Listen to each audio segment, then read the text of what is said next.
ഹിമാലയങ്ങളില് മറ്റു പല പർവ്വതങ്ങളില് ആശ്രമങ്ങളിലൊക്കെ ജീവിക്കുന്ന മഹർഷീശ്വരന്മാര് കണ്ടു കഴിഞ്ഞാൽ അവർക്ക് ഭൗതികമായിട്ടുള്ള സുഖങ്ങളൊന്നും ഉണ്ടാവില്ല. നല്ല തണുപ്പ് ചൂട് കാലത്തൊക്കെ അവർക്ക് ഒരേ വേഷമേ ഉണ്ടാവുള്ളൂ. നമുക്ക് തണുപ്പ് കാലം എന്ന് പറഞ്ഞു കഴിഞ്ഞാൽ നമ്മള് കമ്പിളിയൊക്കെ പുറച്ചുകൊണ്ട് കിടക്കും, ഫാനൊക്കെ ഓഫാക്കി കൊണ്ട് കിടക്കും. എന്നാൽ ചൂടുകാലം എന്ന് പറഞ്ഞാൽ ഫാൻ ഇട്ടുകൊണ്ടോ AC സൗകര്യങ്ങളോട് കൂടിയൊക്കെ സുഖമായിട്ട് നമ്മൾ സുഖമാവാൻ വേണ്ടി കിടക്കണം. കാരണം നമുക്ക് സുഖമാവണില്ല. സുഖമാവാൻ വേണ്ടിയിട്ടാണ് അല്ലെ നിരത്തിരുന്ന് കൊണ്ടാണ് ഭാഗവതം കേൾക്കേണ്ടത്. അതൊന്നും ഇരിക്കാൻ സുഖമില്ല എന്ന് പറഞ്ഞുകൊണ്ട് നമ്മൾ കസേരയെടുത്ത് കസേരയുടെ മുകളിൽ കയറിയിരിക്കണം, സുഖമാവെന്ന് വിചാരിച്ചിട്ടാ. എന്നാൽ നിലത്തിരിക്കുമ്പോഴുള്ള ആ ഒരു സുഖം എന്താന്നുള്ളത് അത് നിലത്തിരുന്ന് കേട്ട് നോക്കുമ്പോഴേ മനസ്സിലാവുള്ളൂ. കാരണം നിലത്താവുമ്പോൾ ഇടയ്ക്ക് കാല് നീട്ടണമെങ്കിൽ കാല് നീട്ടി വെക്കാം. കസേരയിൽ പിന്നെ കാല് നീട്ടാൻ പറ്റുമോ? മുമ്പിലിരിക്കുന്ന ആള് വേറെ കസേരയിലിരിക്കും, മുമ്പിലൊരാളിരിക്കുമ്പോൾ കാല് നീട്ടാൻ പറ്റില്ല. കാലങ്ങളോട് മാറ്റി വെക്കാൻ പറ്റില്ല, ഒരേ ഒരു ഇരിപ്പത് ഇരിക്കാം. അത് സുഖാണോ എന്ന് വെച്ച് കഴിഞ്ഞാൽ കുറച്ച് കഴിഞ്ഞാൽ നടുവേദനയൊക്കെ വരും. പ്ലാസ്റ്റിക്കിൽ ഇരുന്ന് കഴിഞ്ഞാൽ പ്ലാസ്റ്റിക് പരമാവധി ഒഴിവാക്കുകയാണ് വേണ്ടത്. ഒഴിവാക്കാൻ പറ്റില്ല, കാരണം ഇന്ന് അത്രയ്ക്ക് പ്ലാസ്റ്റിക്കിന്റെ ആ ഒരു ആധിക്യം അത് ഇല്ലാണ്ട് വരികയെന്നായി. എന്തെങ്കിലും ഒരു സാധനം കടയിൽ നിന്ന് വാങ്ങിയാൽ തന്നെ അതൊരു കവറിലിട്ട് തരൂ എന്ന് പറഞ്ഞ് നമ്മൾ കവറിൽ വെച്ച് വാങ്ങുകയായി. ദോഷമാണെന്ന് അറിഞ്ഞുകൊണ്ടും അതിനെ സ്വീകരിക്കേണ്ടി വരുന്നു. അത് ലോകത്തിന്റെ അവസ്ഥ. ഇന്ന് എവിടെയെങ്കിലും ആളുകള് ഓല കൊണ്ട് വീടുണ്ടാക്കുന്നുണ്ടോ? തെങ്ങിന്റെ ഓല കൊണ്ട് ഒരു വീടുണ്ടാക്കണം, കുറച്ച് തെങ്ങിന്റെ മടല് കിട്ടണം. വീടുണ്ടാക്കാന്ന് പറഞ്ഞാൽ ആരും മെനക്കെട്ടില്ല. അത് പട്ടിക കഴിക്കോലൊക്കെ വെച്ചുകൊണ്ട് ഓട് മേഞ്ഞതായിട്ടുള്ള വീട് ആരെങ്കിലും പുതിയതായിട്ട് ഉണ്ടാക്കുന്നുണ്ടോ? അതും ഇല്ല. ഒക്കെ ഒരേ ഒരു രീതി മാത്രം, വാർപ്പ് മാത്രം. വാർപ്പിന്റെ വീടുണ്ടാക്കി അതിൻ്റെ ഉള്ളിൽ ചുട്ടുപൊള്ളി ഇരിക്കുക. ഓല കൊണ്ടുള്ള വീടാണെങ്കിൽ അതിൻ്റെ ഉള്ളിൽ ചൂടൊന്നും ഉണ്ടാവില്ല, കാരണം ഓല ചൂടായാലും അകത്തേക്ക് ചൂടിനെ കടത്തി വിടില്ല. അത് വാർപ്പ് അങ്ങനെയല്ല, വാർപ്പ് ചൂടായിട്ട് ചൂട് കൂടുക ചെയ്യുക, ബുദ്ധിമുട്ടായിട്ട് മാറുക ചെയ്യുക. നിലത്ത് ടൈൽസൊക്കെ ഇട്ടതിന് ശേഷം ആ ടൈൽസിൽ ചവിട്ടാൻ വയ്യ എന്ന് പറഞ്ഞുകൊണ്ട് വീടിനകത്ത് ചെരുപ്പിട്ട് നടക്കുന്ന ആൾക്കാരെ കാണാം. എന്നാ പിന്നെ ടൈൽസ് വേണ്ടാച്ചാൽ പോരെ? ഇത്രയും കാശ് മുടക്കിയിട്ട് ടൈൽസ് ഉണ്ടാക്കിയിട്ട് ആ ടൈൽസിൽ ചവിട്ടി നടക്കൂല്ല. ആ ടൈൽസിലവിടെ നിലത്ത് ഇരിക്കൂല, നിലത്ത് കിടക്കൂല. എന്നാ പിന്നെ നിലത്ത് ചാണകം തീരുന്നില്ലേ? ചാണകം മെഴുകിയ നിലയാണെന്നുണ്ടെങ്കിൽ അവിടെ ചെരുപ്പിടാണ് നടക്കാൻ വല്ല ദോഷമുണ്ടോ? ഒരു ദോഷവും വരില്ല. ടൈൽസിൽ ചവിട്ടിയിട്ടാണ് കാലിൽ തരിപ്പ് കീറണോ എന്നൊക്കെ പറഞ്ഞ് ചെരുപ്പ് ഇടണോ. മുറ്റത്തും അകത്തും ഒരുപോലെയായി മാറിയിരിക്കണോ? ഇപ്പോ മുറ്റത്തൊക്കെ ഇറങ്ങണമെങ്കിൽ ചെരുപ്പ് ഇടണം, അകത്തേക്ക് പോകണമെങ്കിൽ ചെരുപ്പ് ഇടണം. രണ്ടിനും രണ്ട് ചെരുപ്പാണ് തോന്നുന്നു. സാധാരണ ചെരുപ്പ് അഴിച്ചിട്ടാണ് അത് കയറി. അത് അങ്ങനെയല്ല. ഇത് മുറ്റത്ത് പിന്നെയും നടക്കാൻ ചെരുപ്പ് ഇല്ലാണ്ട് അടക്ക് തീരെ വയ്യ. ടൈൽസിലോ മാർബിളിലോ നടക്കാൻ വയ്യ അത്രേ. എന്നാ പിന്നെ എന്തിന് ഇത്ര ലക്ഷങ്ങൾ മുടക്കിയിട്ട് ടൈൽസ് മാർബിളോ ഒക്കെ ഇട്ടത്? കാശും പോയി അതിൽ ചവിട്ടി നടക്കാൻ പറ്റണമില്ല. ചെരുപ്പ് വാങ്ങാനായിട്ട് പ്രത്യേകിച്ച് കാശ് വേറെ വേറെ ചെലവാക്കുകയും വേണം. സുഖാവും എന്ന് വിചാരിച്ച് നമ്മൾ ചെയ്യുന്ന പല കാര്യങ്ങളും ദുഃഖമായിട്ട് മാറുക ചെയ്യണത്. എന്ന് വെച്ച് മാറ്റാൻ പറ്റുമോ നമുക്ക്? അല്ലെ വീട് ഉണ്ടാക്കുക, ഞാൻ ചാണകം മെഴുകി വീട് ഉണ്ടാക്കുക എന്ന് പറഞ്ഞാൽ ചെയ്യാൻ പറ്റുമോ? അതും പറ്റില്ല അല്ലെ. ലോകം മുന്നോട്ട് പോണതൊക്കെ എങ്ങനെയാ അതുപോലെ എങ്ങനെ മറ്റുള്ളവർ കാണിച്ചതിനേക്കാളും കുറച്ചും കൂടി തീവ്രമാക്കാൻ പറ്റുമോ നോക്കുക. കടം വാങ്ങിയിട്ടായാലും ലോൺ എടുത്തിട്ടായാലും ഒക്കെ കേമാക്കാൻ നോക്കുക. എന്തിന്? ബാക്കിയുള്ളവരെ കാണിക്കാൻ വേണ്ടിയിട്ട്. നമുക്കതിനുള്ള സമാധാനം വീഴും. വലിയ വീടുണ്ടാക്കിയിട്ട് അത് തൂത്തുവാരി തുടക്കാൻ ആളെ കിട്ടില്ലേ? ആകെ ചിലന്തി വില പിടിച്ച് കിടക്കുക. ചിലന്തികൾക്ക് താമസിക്കാൻ നല്ലൊരു വാർപ്പിന്റെ വീട്. അവർക്കിപ്പോ ചിലന്തികൾക്ക് താമസിക്കണമെന്നുണ്ടെങ്കിൽ വാർപ്പിന്റെ വീടിന് ആവശ്യമില്ല. അവര് ഓടിന്റെ വീടാണെങ്കിലും ഓലമേഞ്ഞ വീടാണെങ്കിലും അതിന്റെ ചുവട്ടിലും ചിലന്തികൾ താമസിച്ചിട്ടുണ്ട്. കാരണം അവർക്ക് നിലത്തല്ലോ താമസിക്കുന്നത്, അവര് മുകളിൽ വല കെട്ടിയില്ലേ താമസിക്കുന്നതാണ്. സുഖാവണം എന്ന് വിചാരിച്ചിട്ട് അതൊക്കെ ചെയ്യുന്നതേ. പക്ഷെ ഉണ്ടാവുന്നത് സുഖമല്ല, ദുഃഖമാണ്. എന്റെ കാരണം സുഖത്തിന് വേണ്ടി പ്രവർത്തിച്ചിട്ട് ദുഃഖം ഉണ്ടാവാൻ കാരണം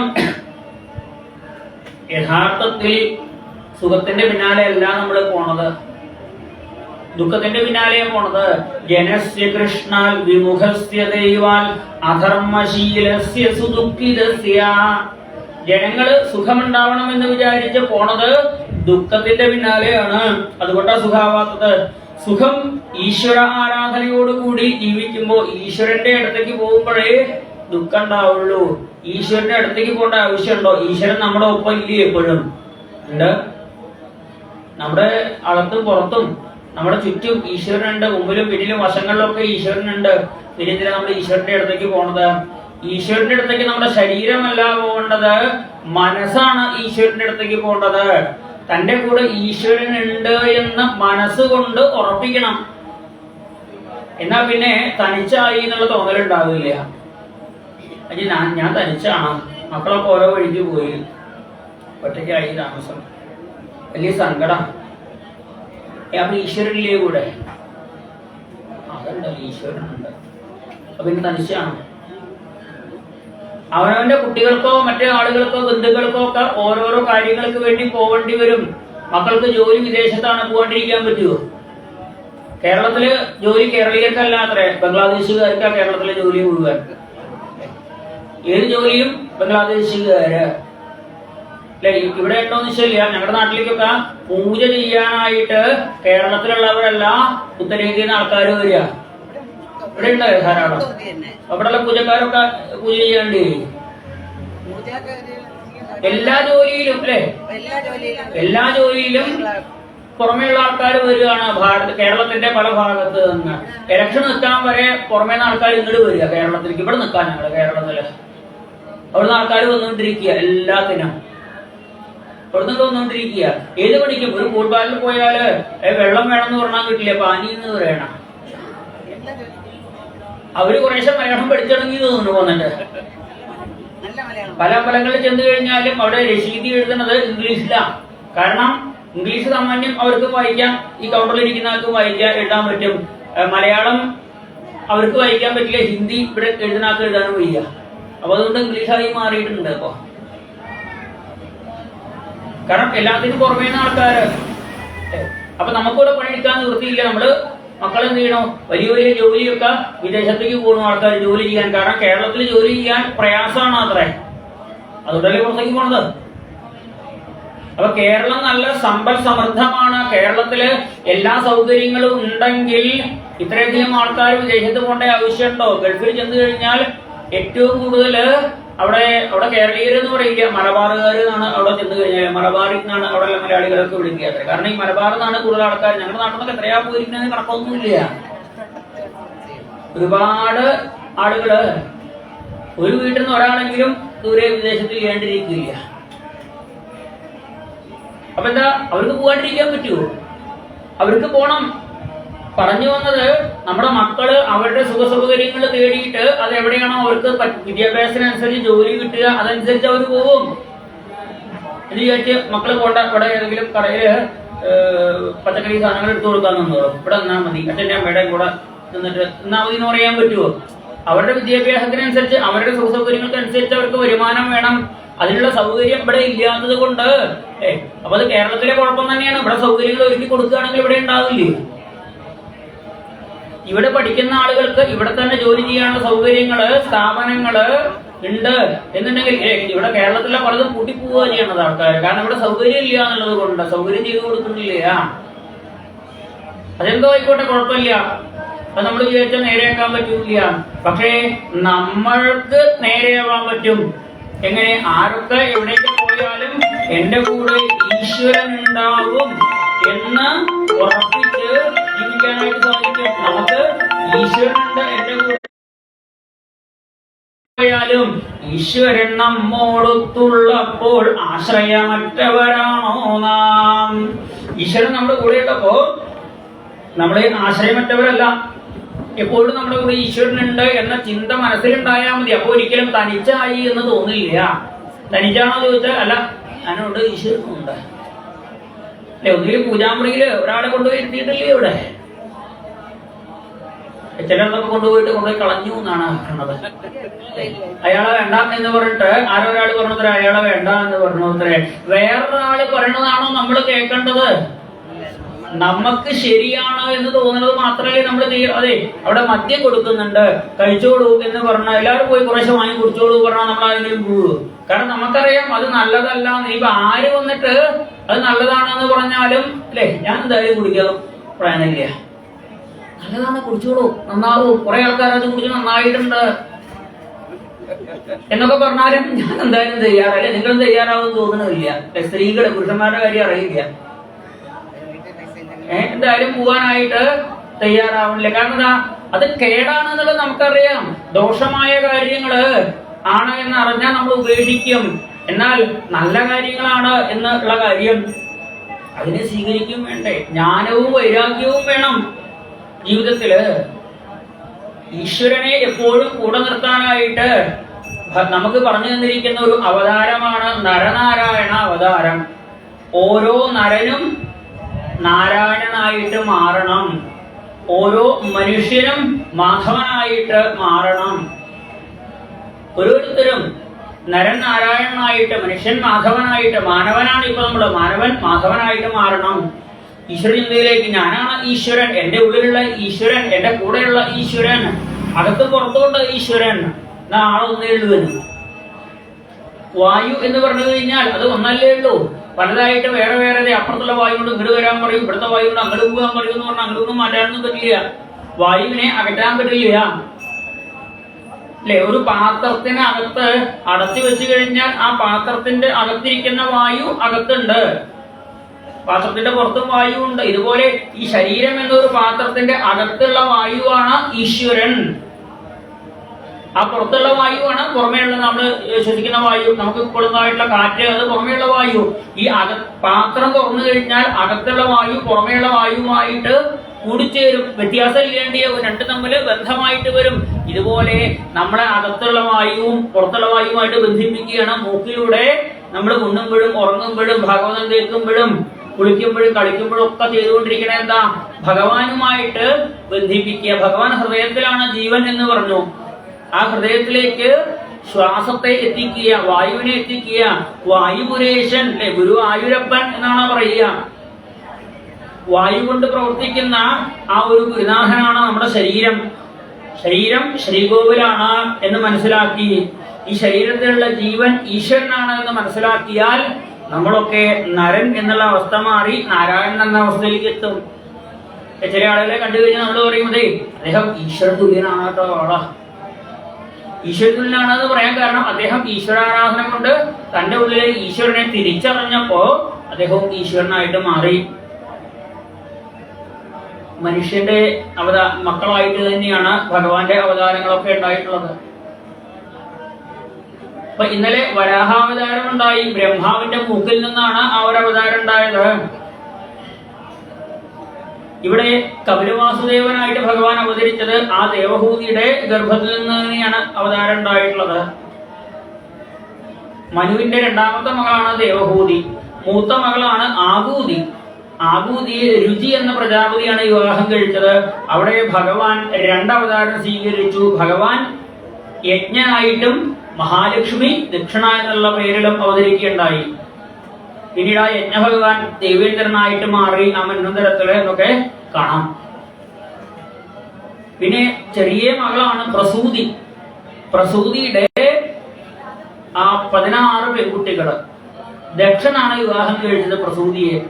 ദക്ഷണ പ്രസൂതിയിലെ 16 പെൺകുട്ടികളുണ്ടായി. ശ്രദ്ധ, മൈത്രി, ദയ, ശാന്തി, തുഷ്ടി, പുഷ്ടി, ക്രിയ, ഉന്നതി, ബുദ്ധി, മേധ, തിദിക്ഷ, ഹ്രീ, മൂർത്തി, സ്വധ, സ്വാഹ, സതി. ഇങ്ങനെയാണ് ദക്ഷന്റെ 16 പെൺകുട്ടികള്. അതിൽ 13 പെൺകുട്ടികളെ ധർമ്മദേവനാണ് വിവാഹം കഴിച്ചത്. ഭാഗവത്തിലെ കഥകള് കേൾക്കുമ്പോ ഒരുപാട് പേരുകള്, ഒരുപാട് ബന്ധങ്ങള്, ഒരുപാട് കഥകള് തവണ കേൾക്കുക വഴി ആ കഥ അതിലൊക്കെ ചില കാര്യങ്ങളെങ്കിലും നമ്മുടെ ഉള്ളിലേക്ക് കയറുള്ളൂ. ധർമ്മദേവൻ വിവാഹം കഴിച്ച ദക്ഷന്റെ 13 ഭാര്യമാര്. ധർമ്മം എന്ന് പറഞ്ഞാൽ യമധർമ്മൻ. നമ്മുടെ ഭാഷയില്, ഈ നാടൻ ഭാഷയിൽ പറഞ്ഞ കാലൻ എന്ന് പറയാം. നമ്മള് കാലൻ എന്ന് പറഞ്ഞ് പേടിക്കുന്നയാള് പേടിക്കേണ്ട ആളൊന്നുമല്ല. കാലൻ എന്ന് പറഞ്ഞു കഴിഞ്ഞാൽ കാലമാവുമ്പോ വരുന്നയാള്, കൃത്യസമയത്ത് വരുന്ന ഒരാള് എന്നാണ് കാലൻ എന്നുള്ള വാക്കിനർത്ഥം. സമയാവുമ്പോ വരും, അയാളുടെ സമയമായി അയാളെ കൊണ്ടുപോയി എന്ന് പറയും. നമ്മുടെ അടുത്തേക്ക് വരും അല്ലെ. കാലനെ കാണാണ്ടിരിക്കൊന്നുമില്ലേ നമ്മള്. ആരും കാണാണ്ട് രക്ഷപ്പെടാന്ന് വിചാരിക്കണ്ട. മറ്റേത് ദേവനെ കാണാൻ പറ്റിയില്ലെങ്കിലും കാലനെ എന്തായാലും കാണാൻ പറ്റും നമുക്ക്. എന്താണ് പറഞ്ഞുതരാം. അപ്പൊ ഇന്ദ്രനെ നമ്മൾ കാണാൻ പറ്റുന്ന ഉറപ്പുണ്ടോ? ഇല്ല. ചന്ദ്രനെ അവിടെ സൂര്യനെയൊക്കെ ആകാശത്തിൽ അങ്ങനെ ഗ്രഹമായിട്ട് കാണാമെന്നേ ഉള്ളൂ, ദേവനായിട്ട് മുമ്പിൽ കാണാൻ പറ്റില്ല. പക്ഷെ കാലനെ എന്തായാലും കാണാം, ഉറപ്പല്ലേ സമയമാകുമ്പോ വരും എന്നുള്ളത്. ബാക്കി 33 ദേവന്മാരില് ഈ ഒരാളൊഴിച്ച് ബാക്കി ആരും നമ്മുടെ മുമ്പിൽ വരുമെന്ന് ഉറപ്പ് പറയാൻ പറ്റില്ല അല്ലെ. ഇപ്പൊ വായുദേവൻ വരുന്നുണ്ട്, കാറ്റായിട്ട് വരുന്നുണ്ട്. പക്ഷെ നമ്മളിപ്പോ വായുവിനെ ദേവനായിട്ടൊന്നുമില്ല, നമ്മൾ ഉറങ്ങുമ്പോഴും ശ്വാസം വലിച്ചുകൊണ്ടിരിക്കുന്നുണ്ട്. അഗ്നി ദേവനാണ്, അഗ്നിയെ നമ്മൾ കാണുന്നുണ്ട്. പക്ഷെ അത് വിളക്ക് കത്തിക്കുന്ന ദിക്കിൽ നമ്മൾ അഗ്നിയെ ദേവനായിട്ട് കണ്ട് തൊഴുകയൊക്കെ ചെയ്യും. അടുപ്പിൽ വിറക് ഗ്യാസ് കത്തുമ്പോ അഗ്നിയല്ലേ, അവിടെ പോയിട്ട് തൊഴാറുണ്ടോ? ഗ്യാസ് കത്തിക്കണോ അഗ്നിദേവൻ ഇരിക്കണോന്ന് പറഞ്ഞാൽ രണ്ടും ഒരുപോലെ തന്നെയല്ലേ.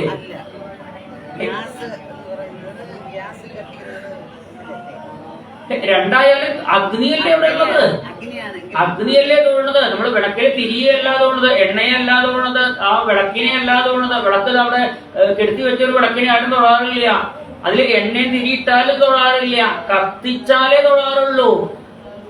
വിളക്ക് കത്തിച്ച് തൊഴുക എന്ന് പറയും, അല്ലെങ്കിൽ വിളക്ക് കണ്ട് തൊഴുക. ഈ വിളക്ക് അവിടെ ഇരിക്കുന്നുണ്ട്, അവിടെ കഴുകാൻ വെച്ച വിളക്കുകളുണ്ട്, പോയി തൊഴുതോളൂ. ആർക്കും പോയി തൊഴു. വിളക്ക് അതിൽ അഗ്നി ഉണ്ടെങ്കിലേ തൊഴുള്ളൂ. അഗ്നി ഈ വിളക്കുന്ന തന്നെയല്ലേ അടുപ്പിലെ വിറകിലേക്കും കത്തിക്കണത്, ഗ്യാസിലേക്കും കത്തിക്കണത്. ഇനി നമ്മളൊക്കെ മരിച്ചു കഴിഞ്ഞാൽ മക്കൾ കത്തിക്കുകയാണെങ്കിൽ ചകിരി ചിരട്ടയെ കൂട്ടിയിട്ട് നമ്മുടെ ശരീരം കൊണ്ടുവച്ചിട്ട് ഒരു വിളക്ക് വെച്ചിട്ട് ആ വിളക്കുന്ന തിരിയെടുത്തിട്ടാണ് ആ ചൂട് കത്തിച്ചിട്ട് നമ്മുടെ ശവത്തെ ദഹിപ്പിക്കുക, ചെതയിലും കത്തിക്കുക. ഈ ചെതയിൽ പോയിട്ട് തൊഴുന്നതും വിളക്ക് വെക്കുമ്പോ പോയി തൊഴുന്നതും ഒക്കെ ഒരുപോലെ. ചെതയുടെ മുമ്പിൽ തൊഴുന്നു നിൽക്കുക ചെയ്യും, മരിച്ചവരുടെ മുമ്പിലും ഒക്കെ തൊഴുന്നു നിൽക്കും. രണ്ടും ഒരേ ഭാവമാണോ? ഒരേ ഭാവമല്ല. ഒന്ന് ആ മരിച്ചവരോടുള്ള ഒരു ബഹുമാന ചിന്തയാണെങ്കിൽ മറ്റിടത്ത് ഈശ്വര ചിന്തയാണ്. പക്ഷെ ഒക്കെ അഗ്നിയാണ്, അഗ്നിയിൽ മാറ്റമൊന്നുമില്ല. അപ്പൊ അഗ്നിദേവനായിട്ട് നമ്മുടെ അടുത്ത് വരുന്നുണ്ട്, വായുദേവനായിട്ട് വരുന്നുണ്ട്. സൂര്യന്റെ പ്രകാശം നമുക്ക് എത്തുന്നില്ലേ, സൂര്യന്റെ ചൂട് വരുന്നില്ലേ, വരുണന്റെ അനുഗ്രഹം മഴയായിട്ട് വെള്ളമായിട്ട് നമുക്ക് വരില്ലേ. വെള്ളത്തിന്റെ ദേവനാണ് വരുണം എന്നറിയാലോ. അനവധി ദേവന്മാര് വരുന്നുണ്ട് നമ്മുടെ അടുത്തൊക്കെ. പക്ഷെ അവരൊന്നും നമ്മൾ കൃത്യമായിട്ട് അവരൊന്നും പേടിക്കാറുമില്ല. സൂര്യൻ വന്നു ചന്ദ്രൻ വന്നു വിചാരിച്ച് പേടിക്കാറൊന്നുമില്ല. പക്ഷെ യമൻ വരണമെന്ന് കേൾക്കുമ്പോഴേക്കും പേടിയായിട്ട് മാറി. പേടിക്കണ്ട കേട്ടോ, ഒട്ടും പേടിക്കണ്ട. കാരണം എന്താ, പേടിച്ചു വിചാരിച്ച് വരാണ്ടിരിക്കില്ല, വരുമെന്നുള്ളത് ഉറപ്പാണ്. യമൻ വരുന്ന നേരമങ്ങെനിക്കു പേടിനോ പോക്കണം, എരിഞ്ഞ കണ്ണിലഗ്നിയോടെ യമനെയൊന്നു നോക്കണം. ഇണങ്ങി നിന്ന ദേഹി ദേഹമോട് വേർപെടുമ്പോഴും ശിവായ പാർവതീശ പാപനാശനാഹരേ. യമൻ വരുന്ന നേരത്ത് പേടി ഇല്ലാണ്ടാക്കണം എന്നാ പറഞ്ഞ. വന്നോട്ടെ, വരണ്ട അവരുടെ കാര്യമില്ലേ, വരും. അപ്പൊ യമൻ വരുമ്പോ പേടിയില്ലാണ്ടേ ആവണം. മഹാദേവനോട് പറയാണ്, എരിഞ്ഞ കണ്ണിൽ അഗ്നിയോടെ യമനെയൊന്ന് നോക്കണം, ഒന്ന് ആ തീ പാർന്ന് നെറ്റിക്കണ്ണോണ്ടൊന്ന് നോക്കണം കേട്ടോ. ഇണങ്ങി നിന്ന ദേഹമോട് വേർപെടുമ്പോഴും ഈ ശരീരവും ആത്മാവും ഒന്നായിട്ടിരിക്കുകയാണ്. ഇപ്പോൾ ഈ ആത്മാവ് വേർപെടുന്ന സമയത്ത് ഒരേ ഒരു ശരണം മാത്രം. ആരാ? നമശിവായ പാർവതീശ. ആ പാർവതിയുടെ ഭർത്താവായിട്ടുള്ള പരമേശ്വരൻ മാത്രമാണ് എനിക്ക് ശരണം എന്ന് പ്രാർത്ഥിക്കുകയാണ്. അപ്പോ ഈ യമധർമ്മനാണത്രേ ദക്ഷന്റെ 13 പെൺകുട്ടികളെ കല്യാണം കഴിച്ചത്. ആ 13 പെൺകുട്ടികളുടെ പേര് ശ്രദ്ധ എന്നാണ് ഒരാളുടെ പേര്. ശ്രദ്ധ, മൈത്രി, ദയ, ശാന്തി, തുഷ്ടി, പുഷ്ടി, ക്രിയ, ഉന്നതി, ബുദ്ധി, മേധ, തിതിക്ഷ, ഹ്രീ, മൂർത്തി. ഇത് 13 മക്കള്. 3 മക്കളും കൂടി ഉണ്ട്. സ്വാഹ, സ്വധ, സതി. 16ാമത്തെ മകളാണ് സതി. ഇതിൽ ആദ്യത്തെ 13 പേരെ ധർമ്മദേവൻ വിവാഹം കഴിച്ചു. നോക്കി നോക്കൂ, ഈ 13 ആളുകളുടെ പേരൊന്ന് വായിച്ചു നോക്കിയാൽ എല്ലാം നമുക്ക് പരിചയമില്ലെങ്കിലും ചിലതൊക്കെ നമുക്ക് മനസ്സിലാവും. നമ്മളിൽ ഉണ്ടാവേണ്ട ഗുണങ്ങളാണ് എന്ന് മനസ്സിലാവും. ശ്രദ്ധ നമുക്ക് ഉണ്ടാവേണ്ട ഗുണമാണ് അല്ലെ. മൈത്രി എന്ന് പറഞ്ഞാൽ സൗഹൃദം, ആരുമായിട്ട് പിണക്കമില്ലാത്ത അവസ്ഥ, മൈത്രി. ദയ ഉണ്ടാവേണ്ട ഗുണമല്ലേ. ശാന്തി, സമാധാനം ഉണ്ടാവേണ്ട ഗുണമല്ലേ. തിതിക്ഷ എന്ന് പറഞ്ഞു കഴിഞ്ഞാൽ ത്യാഗം. ഓരോന്നും നമ്മളിൽ ഉണ്ടാവേണ്ട ഗുണങ്ങളാണ്. ശ്രദ്ധ, മൈത്രി, ദയ, ശാന്തി, തുഷ്ടി, പുഷ്ടി, ക്രിയ, ഉന്നതി, ബുദ്ധി, മേധ, തിദിക്ഷ, ഹ്രീ, മൂർത്തി. ഇത് 13 പേരും ധർമ്മദേവന്റെ ഭാര്യമാര്. 14ാമത്തെ മകളാണ് സ്വാഹ. സ്വാഹയെ വിവാഹം ചെയ്തത് അഗ്നിയാണ്. ഇപ്പോൾ ഹോമം നടക്കുമ്പോ ഹോമം ചെയ്യുന്നവര് ജപിക്കുന്ന മന്ത്രം നോക്കിയാൽ അറിയാം, ഓരോ തവണയും അഗ്നിയിലേക്ക് ഹോമിക്കുമ്പോ സ്വാഹ എന്ന് പറഞ്ഞിട്ടാണ് ഹോമിക്കുക. ഓരോ ദേവന്മാരുടെ മന്ത്രം പറഞ്ഞുകൊണ്ട് സ്വാഹ എന്ന് പറഞ്ഞിട്ടാണ് ഹോമിക്കുക. കാരണം സ്വാഹ എന്ന് പറഞ്ഞു കഴിഞ്ഞാൽ അഗ്നിദേവന്റെ ഭാര്യയാണ്. ആ അഗ്നിദേവന്റെ ഭാര്യയുടെ കയ്യിലാണ് ഏൽപ്പിച്ചു കൊടുക്കുന്നത്. സ്വധയെ വിവാഹം ചെയ്തത് പിതൃക്കളാണ് അത്ര. പിതൃക്കൾ വിവാഹം കഴിച്ചത് സ്വധയെ. 16ാമത്തെ മകളായിട്ടുള്ള സതിയെ വിവാഹം കഴിച്ചത് ശ്രീ പരമേശ്വരനാണ്. ഇങ്ങനെ ദക്ഷന്റെ 16 പെൺകുട്ടികള്. ഈ ദക്ഷന്റെ 13ാമത്തെ പെൺകുട്ടി ഉണ്ടല്ലോ മൂർത്തി. ഈ മൂർത്തിയുടെ മകനായിട്ടാണ് മൂർത്തി സർവഗുണോൽപത്തിർ നരനാരായണ ഋഷി. മൂർത്തിയുടെ മകളായിട്ടാണ് ധർമ്മദേവന് ഭഗവാൻ നരനാരായണനായിട്ട് അവതരിച്ചത്. നരനാരായണ അവതാരം എന്തിനു വേണ്ടിയിട്ടാണ്? ഭാരത മാതാവിൻ സമ്പൂർണ്ണ രക്ഷയ്ക്കായി നാരദ മുഖ്യരാം ഭക്തരുത്തും തൽസഖനാം നരനൊത്തും ബദരിയിൽ വന്ദവസാചരിച്ചിടും വിഭോ. ഭാരതമാതാവിന്റെ രക്ഷയ്ക്ക് വേണ്ടിയിട്ട് ആ നരനാരായണന്മാര് ബദ്രീനാഥത്തിൽ തപസ് ചെയ്യുക. സഹസ്രകവചനെ നിഗ്രഹിച്ചിട്ടാണ് ഭഗവാൻ തപസ് ചെയ്യാൻ പോയിരിക്കുന്നത്. സഹസ്രകവചൻ 1000 കവചങ്ങൾ നേടിയിട്ടുണ്ട്. ആ സഹസ്രകവചന്റെ ഒരു കവചം മുറിക്കണം എന്നുണ്ടെങ്കിൽ 1000 കൊല്ലം തപസ്സും 1000 കൊല്ലം യുദ്ധവും ചെയ്താലേ ഒരു കവചം മുറിക്കാൻ പറ്റുള്ളൂ. ഇതിനുവേണ്ടി ഭഗവാനാണ് നരനാരായണനായിട്ട് അവതരിച്ചത്. ആ നരനാരായണാവതാരത്തിൽ നരൻ തപസ് ചെയ്യുമ്പോൾ നാരായണന് യുദ്ധം ചെയ്യും, നാരായണൻ തപസ് ചെയ്യുമ്പോൾ നരൻ യുദ്ധം ചെയ്യും. ഇങ്ങനെ 1000 കൊല്ലം തപസ്സും 1000 കൊല്ലം യുദ്ധവും ചെയ്ത് ഒരു കവചം മുറിക്കും. അപ്പോഴേക്കും മറ്റേ ആളുടെ തപസ് കഴിയും. മറ്റേ ആൾ യുദ്ധം ചെയ്യും, ഇയാള് പോയിട്ട് തപസ് ചെയ്യാൻ തുടങ്ങും. ഇങ്ങനെ 999 കവചങ്ങളും മുറിച്ചു കഴിഞ്ഞപ്പോഴേക്കും ബ്രഹ്മാവിന്റെ പകല് കഴിഞ്ഞു, ബ്രഹ്മാവിന്റെ രാത്രി ആവാറായി. അതോടുകൂടി ഒരു കവചം ബാക്കി വന്നു. 1000ാമത്തെ കവചം അവിടെ ബാക്കി വന്നു. ആ കവചം സൂര്യനിൽ പോയിട്ട് അവിടെ ചേർന്ന് നിന്നു എന്നാണ്. പിന്നീട് ആ 1000ാമത്തെ കവചം കർണനായിട്ട് കുന്തി ദേവിയിലൂടെയാണ് ഭൂമിയിലേക്ക് വരുന്നത്. സഹസ്രകവചന്റെ അവസാനത്തെ ആ ഒരു കവചം. അതുകൊണ്ടാണ് കർണന് ജനിക്കുമ്പോൾ തന്നെ ആ കവചത്തോടു കൂടി ജനിക്കാൻ സാധിച്ചത്.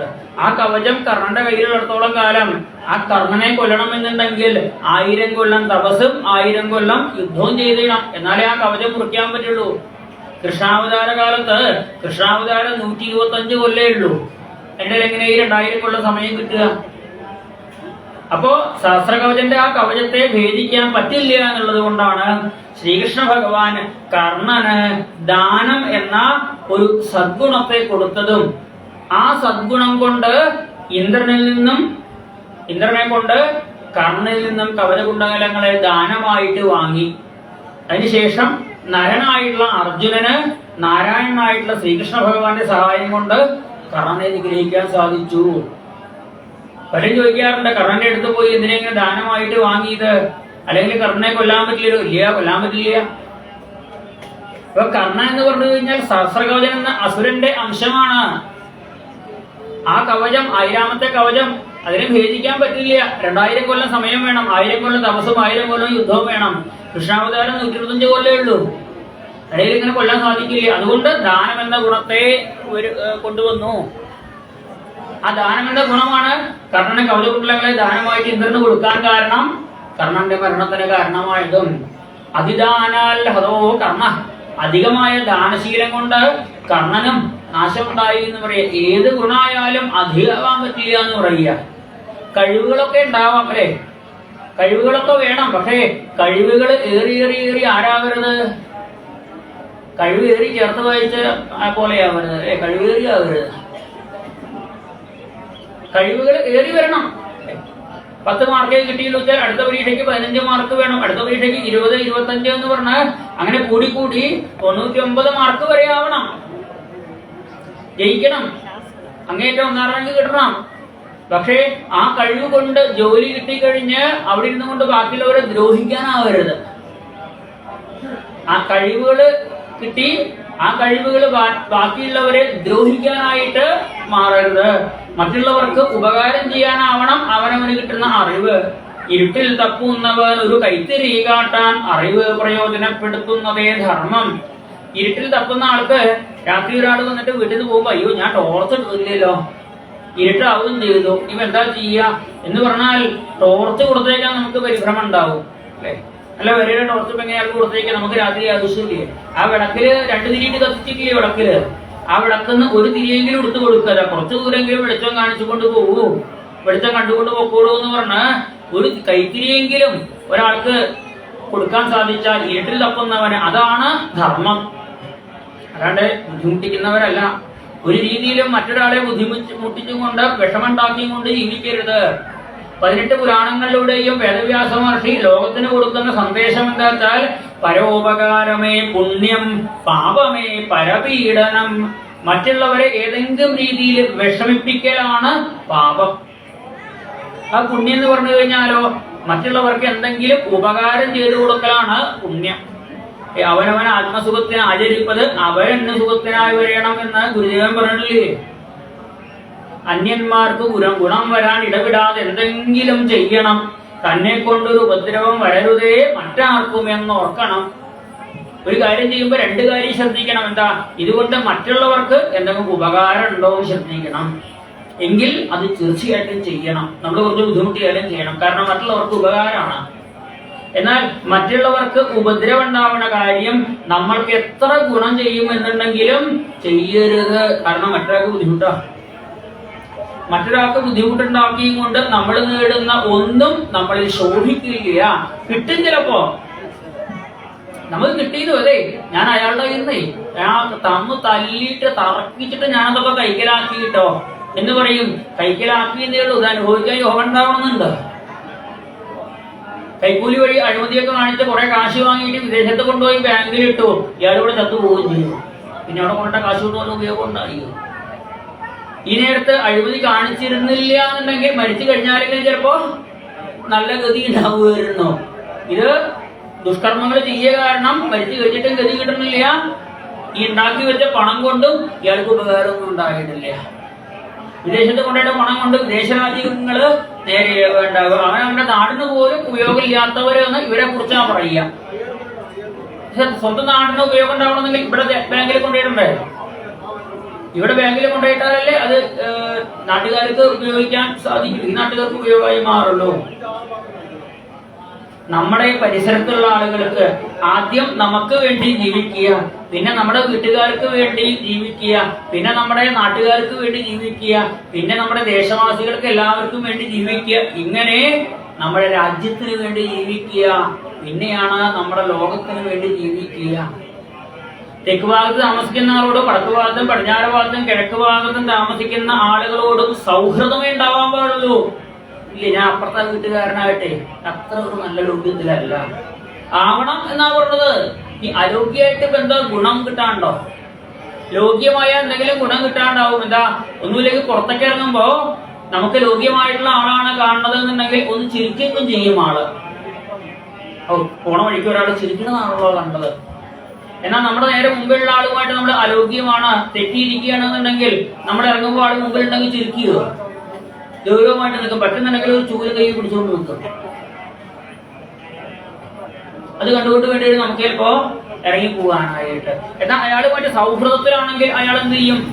ചൂലിട്ട് തടിച്ചു വരാം, അയ്യോ അവരെ കൂടെ ഇറങ്ങുകയാണ്, ഞാൻ ചൂല് മാറ്റി വിട്ടെ, ഞങ്ങൾ പോവുകയാണ് അല്ലേ, ആയിക്കോട്ടെ ഞാൻ നിങ്ങൾ പോയിട്ട് തൂത്ത് വരാന്ന് വിചാരിച്ചിട്ടാണ്, നിങ്ങൾ പോണ വഴിക്ക് ചൂലുമായിട്ട് നിൽക്കണ്ടല്ലോ എന്ന് വിചാരിച്ച്. അത് സൗഹൃദത്തിലാണെങ്കിലല്ലേ പറ്റുള്ളൂ.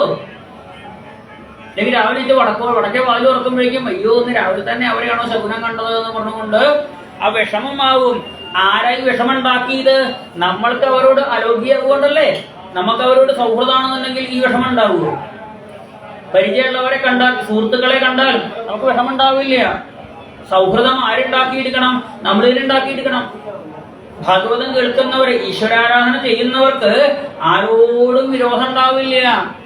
ആരോടും ഉള്ളിൽ പക തോന്നിടാതെ, നേരായ മാർഗത്ത് വെടിഞ്ഞിടാതെ, നാരായണൻ തൻ ചരിതങ്ങൾ പാടി തീരേണമേ കൃഷ്ണമതീയ ജന്മം. ഭഗവാനെ ആരാധിക്കുന്നവർ പ്രാർത്ഥിക്ക്, ആരോടും ഉള്ളിൽ പക ഉണ്ടാവാൻ പാടില്ല, ദേഷ്യം ഉണ്ടാവാൻ പാടില്ല. ആരെങ്കിലും ചിലപ്പോൾ നമുക്ക് ഇഷ്ടമില്ലാത്തതൊക്കെ ചെയ്തു എന്ന് വരും, അത് സ്വാഭാവികമാണ്.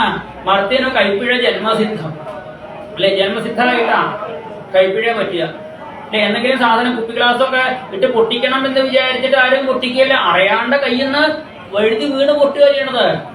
അടുക്കളയിലെ പാത്രങ്ങളൊക്കെ പ്ലേറ്റുകളൊക്കെ താഴെ വീണത് വേണം വിചാരിച്ചിടണമെന്നല്ല. ഒരു പ്ലേറ്റ് വലിച്ചെടുത്തപ്പോ അതിന്റെ ഒരു വർക്ക് വേറൊരു പ്ലേറ്റിന്റെ വക്കൽ കുടുങ്ങി നിൽക്കുന്നുണ്ടായിരുന്നു, അത് ശ്രദ്ധിക്കാണ്ട് ഒന്നെടുത്തു, മറ്റത് പിടിച്ചില്ല. ജന്മസിദ്ധമായിട്ടാണ്. അബദ്ധങ്ങൾ ആർക്കും പറ്റും. ചിലപ്പോൾ ദേഷ്യം വരുമ്പോ എന്തെങ്കിലും പരുഷ വാക്കുകൾ പറഞ്ഞു എന്ന് വരും. 32 പല്ലിന്റെ ഇടയിൽ ഒരു നാവല്ലേ ഉള്ളൂ. ഈ 32 പല്ലുകളുടെ കടി ഏൽക്കാണ്ട് അതവിടെ കഴിയണമെന്നുണ്ടെങ്കിൽ എത്ര ബുദ്ധിമുട്ടുണ്ടാവും. അപ്പൊ അത് ചിലപ്പോ അങ്ങോട്ടോ വളഞ്ഞിട്ട് ചിലപ്പോ എന്തെങ്കിലും നാവ് കൊണ്ട് വലുതും പറഞ്ഞു എന്ന് വരും. അതിനെ സാരമാക്കരുതെന്ന് പറയുക, അതിന് നിസ്സാരമായിട്ട് വിടുക. 1 കിലോ ഉരുളക്കിഴങ്ങ് വാങ്ങിക്കൊണ്ടെന്നാല് വീട്ടിൽ വന്ന് നോക്കുമ്പോ ഒരെണ്ണം കേടാണ്. ഒരു ഉരുളക്കിഴങ്ങ് കേട്, ഓട്ടോറിക്ഷ പിടിച്ച് 50 റുപ്യ കൊടുത്ത് കടയിൽ തിരിച്ചു പോയി ആ ഉരുളക്കിഴങ്ങ് മാറ്റി കൊണ്ടുവന്നു. പതിവുണ്ടോ? കിട്ടാൻ പോണത് ഒരു ഉരുളക്കിഴങ്ങാ, ഓട്ടോറിക്ഷയ്ക്ക് 50 റുപ്യ. അത് ചെയ്യും, സാരല്ലേ, തെങ്ങിന് വളാവട്ടെ വിചാരിച്ച് തെങ്ങിന്റെ ചോട്ടിലേക്ക് ഇടും. കാരണം ബാക്കിയൊക്കെ നല്ലതാണല്ലോ, ഒരെണ്ണല്ലേ കേടുണ്ടോ. സാരം ഇതുപോലെ ആവണം. നമുക്ക് ജീവിതത്തിൽ എന്തെങ്കിലും വിഷമങ്ങൾ, ആരെങ്കിലും നമ്മളെ വിഷമിപ്പിക്കുകയോ ബുദ്ധിമുട്ടിക്കുകയോ ചെയ്തു കഴിഞ്ഞാൽ അതിന് നിസാരമായിട്ട് കളയണം. മനസ്സാണ് അവിടെയൊക്കെ ശുദ്ധമായി മാറേണ്ടത്. മനസ്സ് ശുദ്ധമായിട്ട് മാറിയാൽ ഇപ്പൊ നരൻ എന്ന നമ്മള് നാരായണനായിട്ട് മാറും. ഓരോ നരനും നാരായണനായിട്ട് മാറുക വേണ്ടത്. നരൻ ക്ഷീണിക്കും. അർജുനൻ ക്ഷീണിച്ചു യുദ്ധം ചെയ്യുന്നതിന് മുമ്പ് തന്നെ ക്ഷീണിച്ചു. അത് എന്നെ കൊണ്ടൊന്നും വയ്യാന്ന് പറഞ്ഞിരുന്നു. അവിടെ നാരായണനാണ് അർജുനനെ പറഞ്ഞ് ഭഗവത്ഗീത ഉപദേശിച്ച് യുദ്ധത്തിന് പ്രാപ്തനാക്കി മാറ്റിയത്. അപ്പൊ ആ നാരായണൻ പറഞ്ഞു തന്ന കാര്യങ്ങളാണ് ഇവിടെ ഭാഗവതത്തിൽ പറയുന്നത്. അർജുനന് ഗീത കുറച്ചു നേരം ഉപദേശിച്ചിട്ടുള്ളൂ, 1700 ശ്ലോകങ്ങളെ ഉപദേശമായിട്ടുണ്ടായിട്ടുള്ളൂ. ഇവിടെ ഭാഗവതം 18,000 ശ്ലോകങ്ങളായിട്ട് 7 ദിവസം കൊണ്ട് ഉപദേശിച്ചു തരുന്നത്.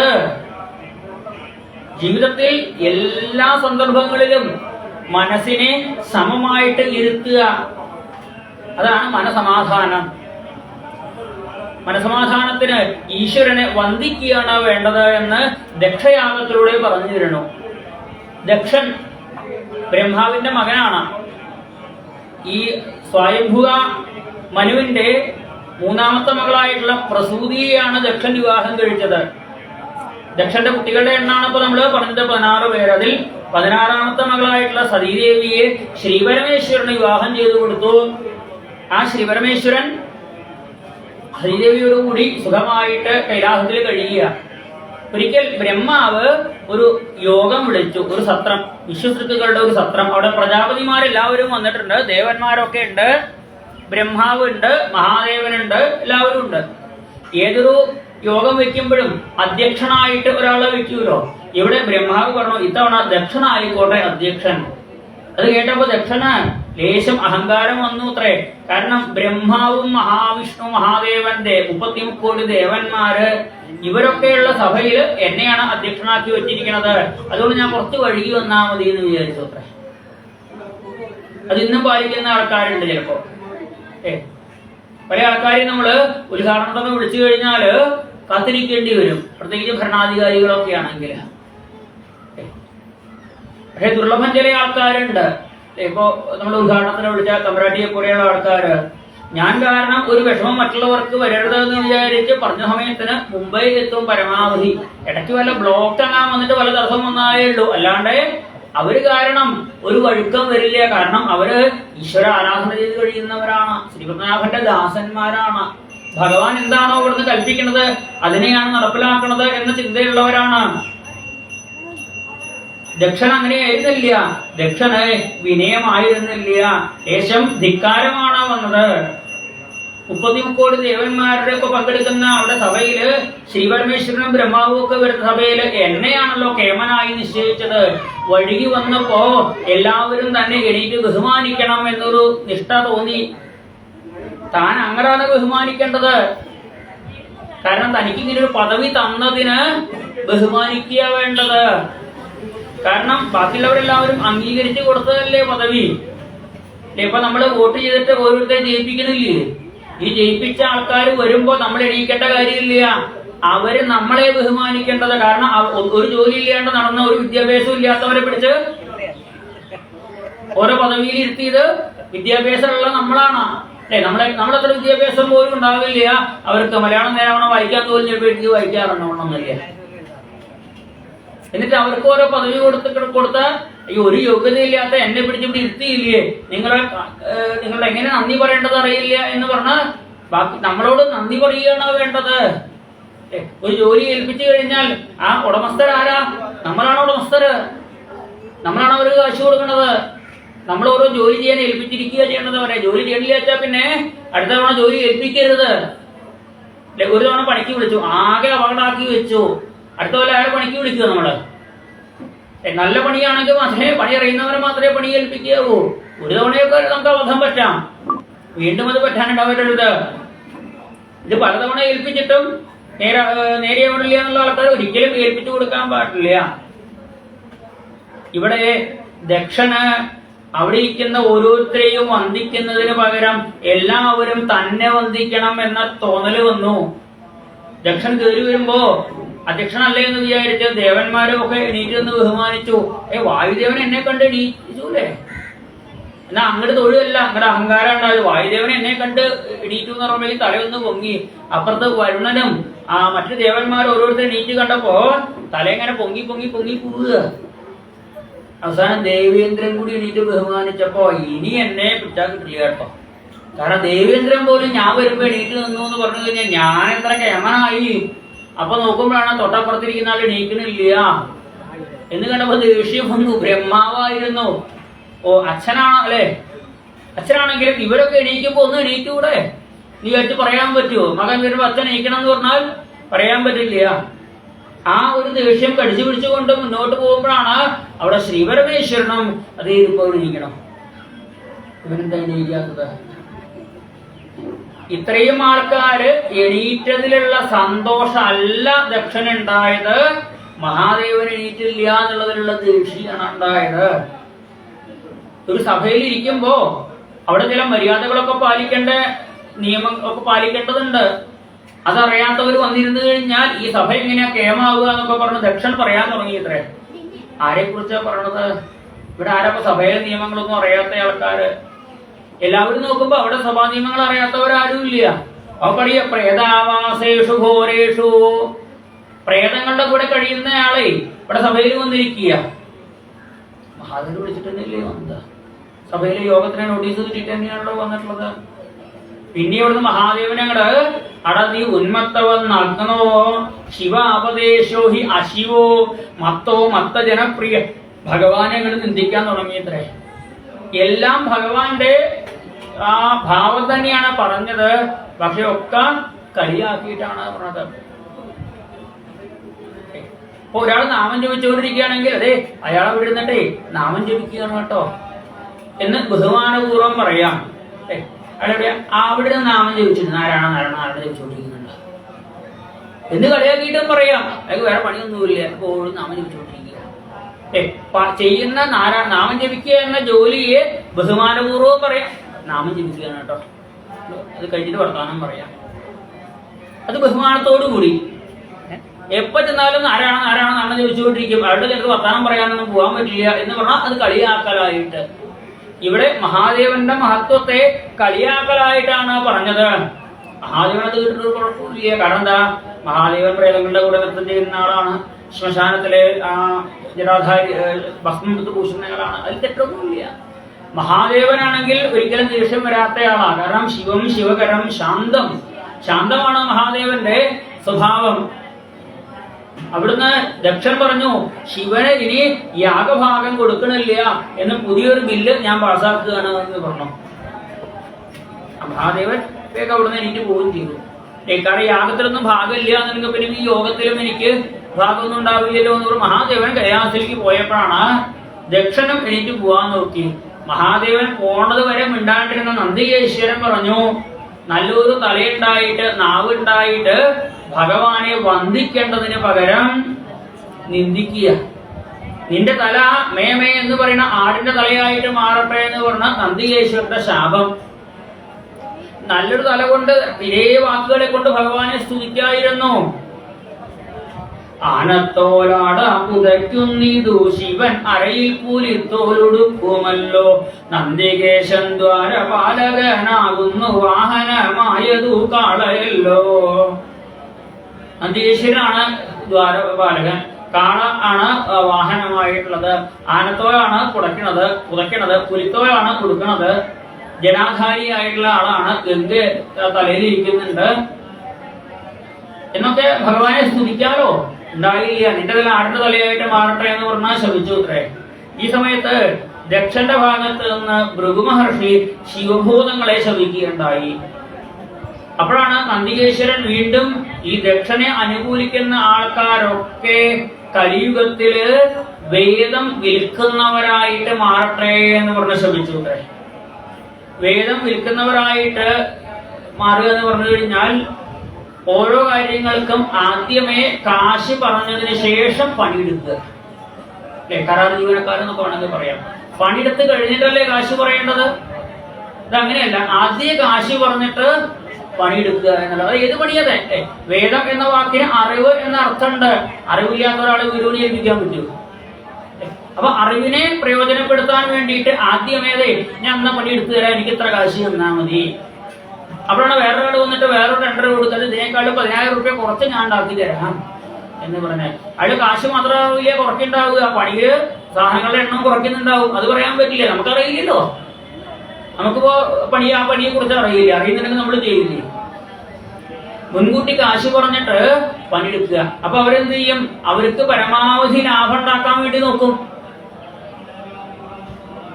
അല്ലാണ്ട് അവർക്ക് അവർ നഷ്ടം വരുത്തിക്കൊണ്ട് പല പണിയെടുത്തു തരും ഇല്ല. എന്നാൽ സാധാരണ പണിയെടുത്തതിന് ശേഷം കൂലി കൊടുക്കുകയാണെന്നുണ്ടെങ്കിൽ അവിടെ ഒരു സാധനങ്ങൾ കുറയ്ക്കുകയൊന്നുമില്ല. കാരണം എന്താ? സാധനം അവർ കൊണ്ടുവരുന്നതല്ല, ഈ പണിക്കാരൻ ഉടമസ്ഥൻ വാങ്ങിക്കൊടുക്കണതല്ലേ. അപ്പൊ നമ്മളൊരു വീട് പണി ഏൽപ്പിക്കുക എന്നുണ്ടെങ്കിൽ വീട് പണിക്ക് ഒന്നിച്ച് പൈസ ഏൽപ്പിച്ചു കഴിഞ്ഞാൽ കരാറുകാര് എത്ര സിമന്റ് കൊണ്ടുവരണോ, എത്ര മണൽ കൊണ്ടുവരണോ, ആവശ്യത്തിന് കമ്പി ചേർക്കുന്നുണ്ടോ നമുക്ക് അറിയില്ലോ. നമുക്കറിയോ അതിന് എത്ര നീളം കമ്പി വേണം, എത്ര ഗുണമുള്ളത് വേണം അറിയില്ല. എന്നാൽ നമ്മൾ സാധനങ്ങൾ വാങ്ങിക്കൊടുക്കുകയാണെങ്കിൽ അവര് എന്താ സാധനം വേണ്ട വെച്ചാൽ പറഞ്ഞോളൂ, വാങ്ങിക്കൊടുക്കാന്ന് പറയുമ്പോൾ അവരെന്ത് ചെയ്യും? അവര് നല്ലോണം എഴുതി തരും. കാരണം എന്താ? അവർക്ക് നഷ്ടമൊന്നുമില്ലല്ലോ, നല്ല സാധനങ്ങൾ കിട്ടില്ലേ. നല്ല സാധനങ്ങൾ നമ്മൾ വാങ്ങിക്കൊടുക്കും, അതുകൊണ്ട് അവര് പണിയെടുക്കും. പിന്നെ അവരെന്തേ പറയുള്ളൂ? ആ പണിയെടുക്കുന്നതിനുള്ള കൂലിയാണ് പറയുന്നത്. നമുക്കറിയാം, ഇപ്പൊ രാവിലെ മുതൽ വൈകുന്നേരം വരെ പണിയെടുത്താൽ ഏതാണ്ട് എത്ര കൂലി ഉണ്ടെന്ന് ഏകദേശ ഐഡിയ നമുക്കുണ്ടല്ലോ. രാവിലെ മുതൽ അവിടെ കല്ല് പെടുത്തു വൈകുന്നേരം വരെ 5000 രൂപ കൂലി കൊണ്ട ആവശ്യമുണ്ടോ?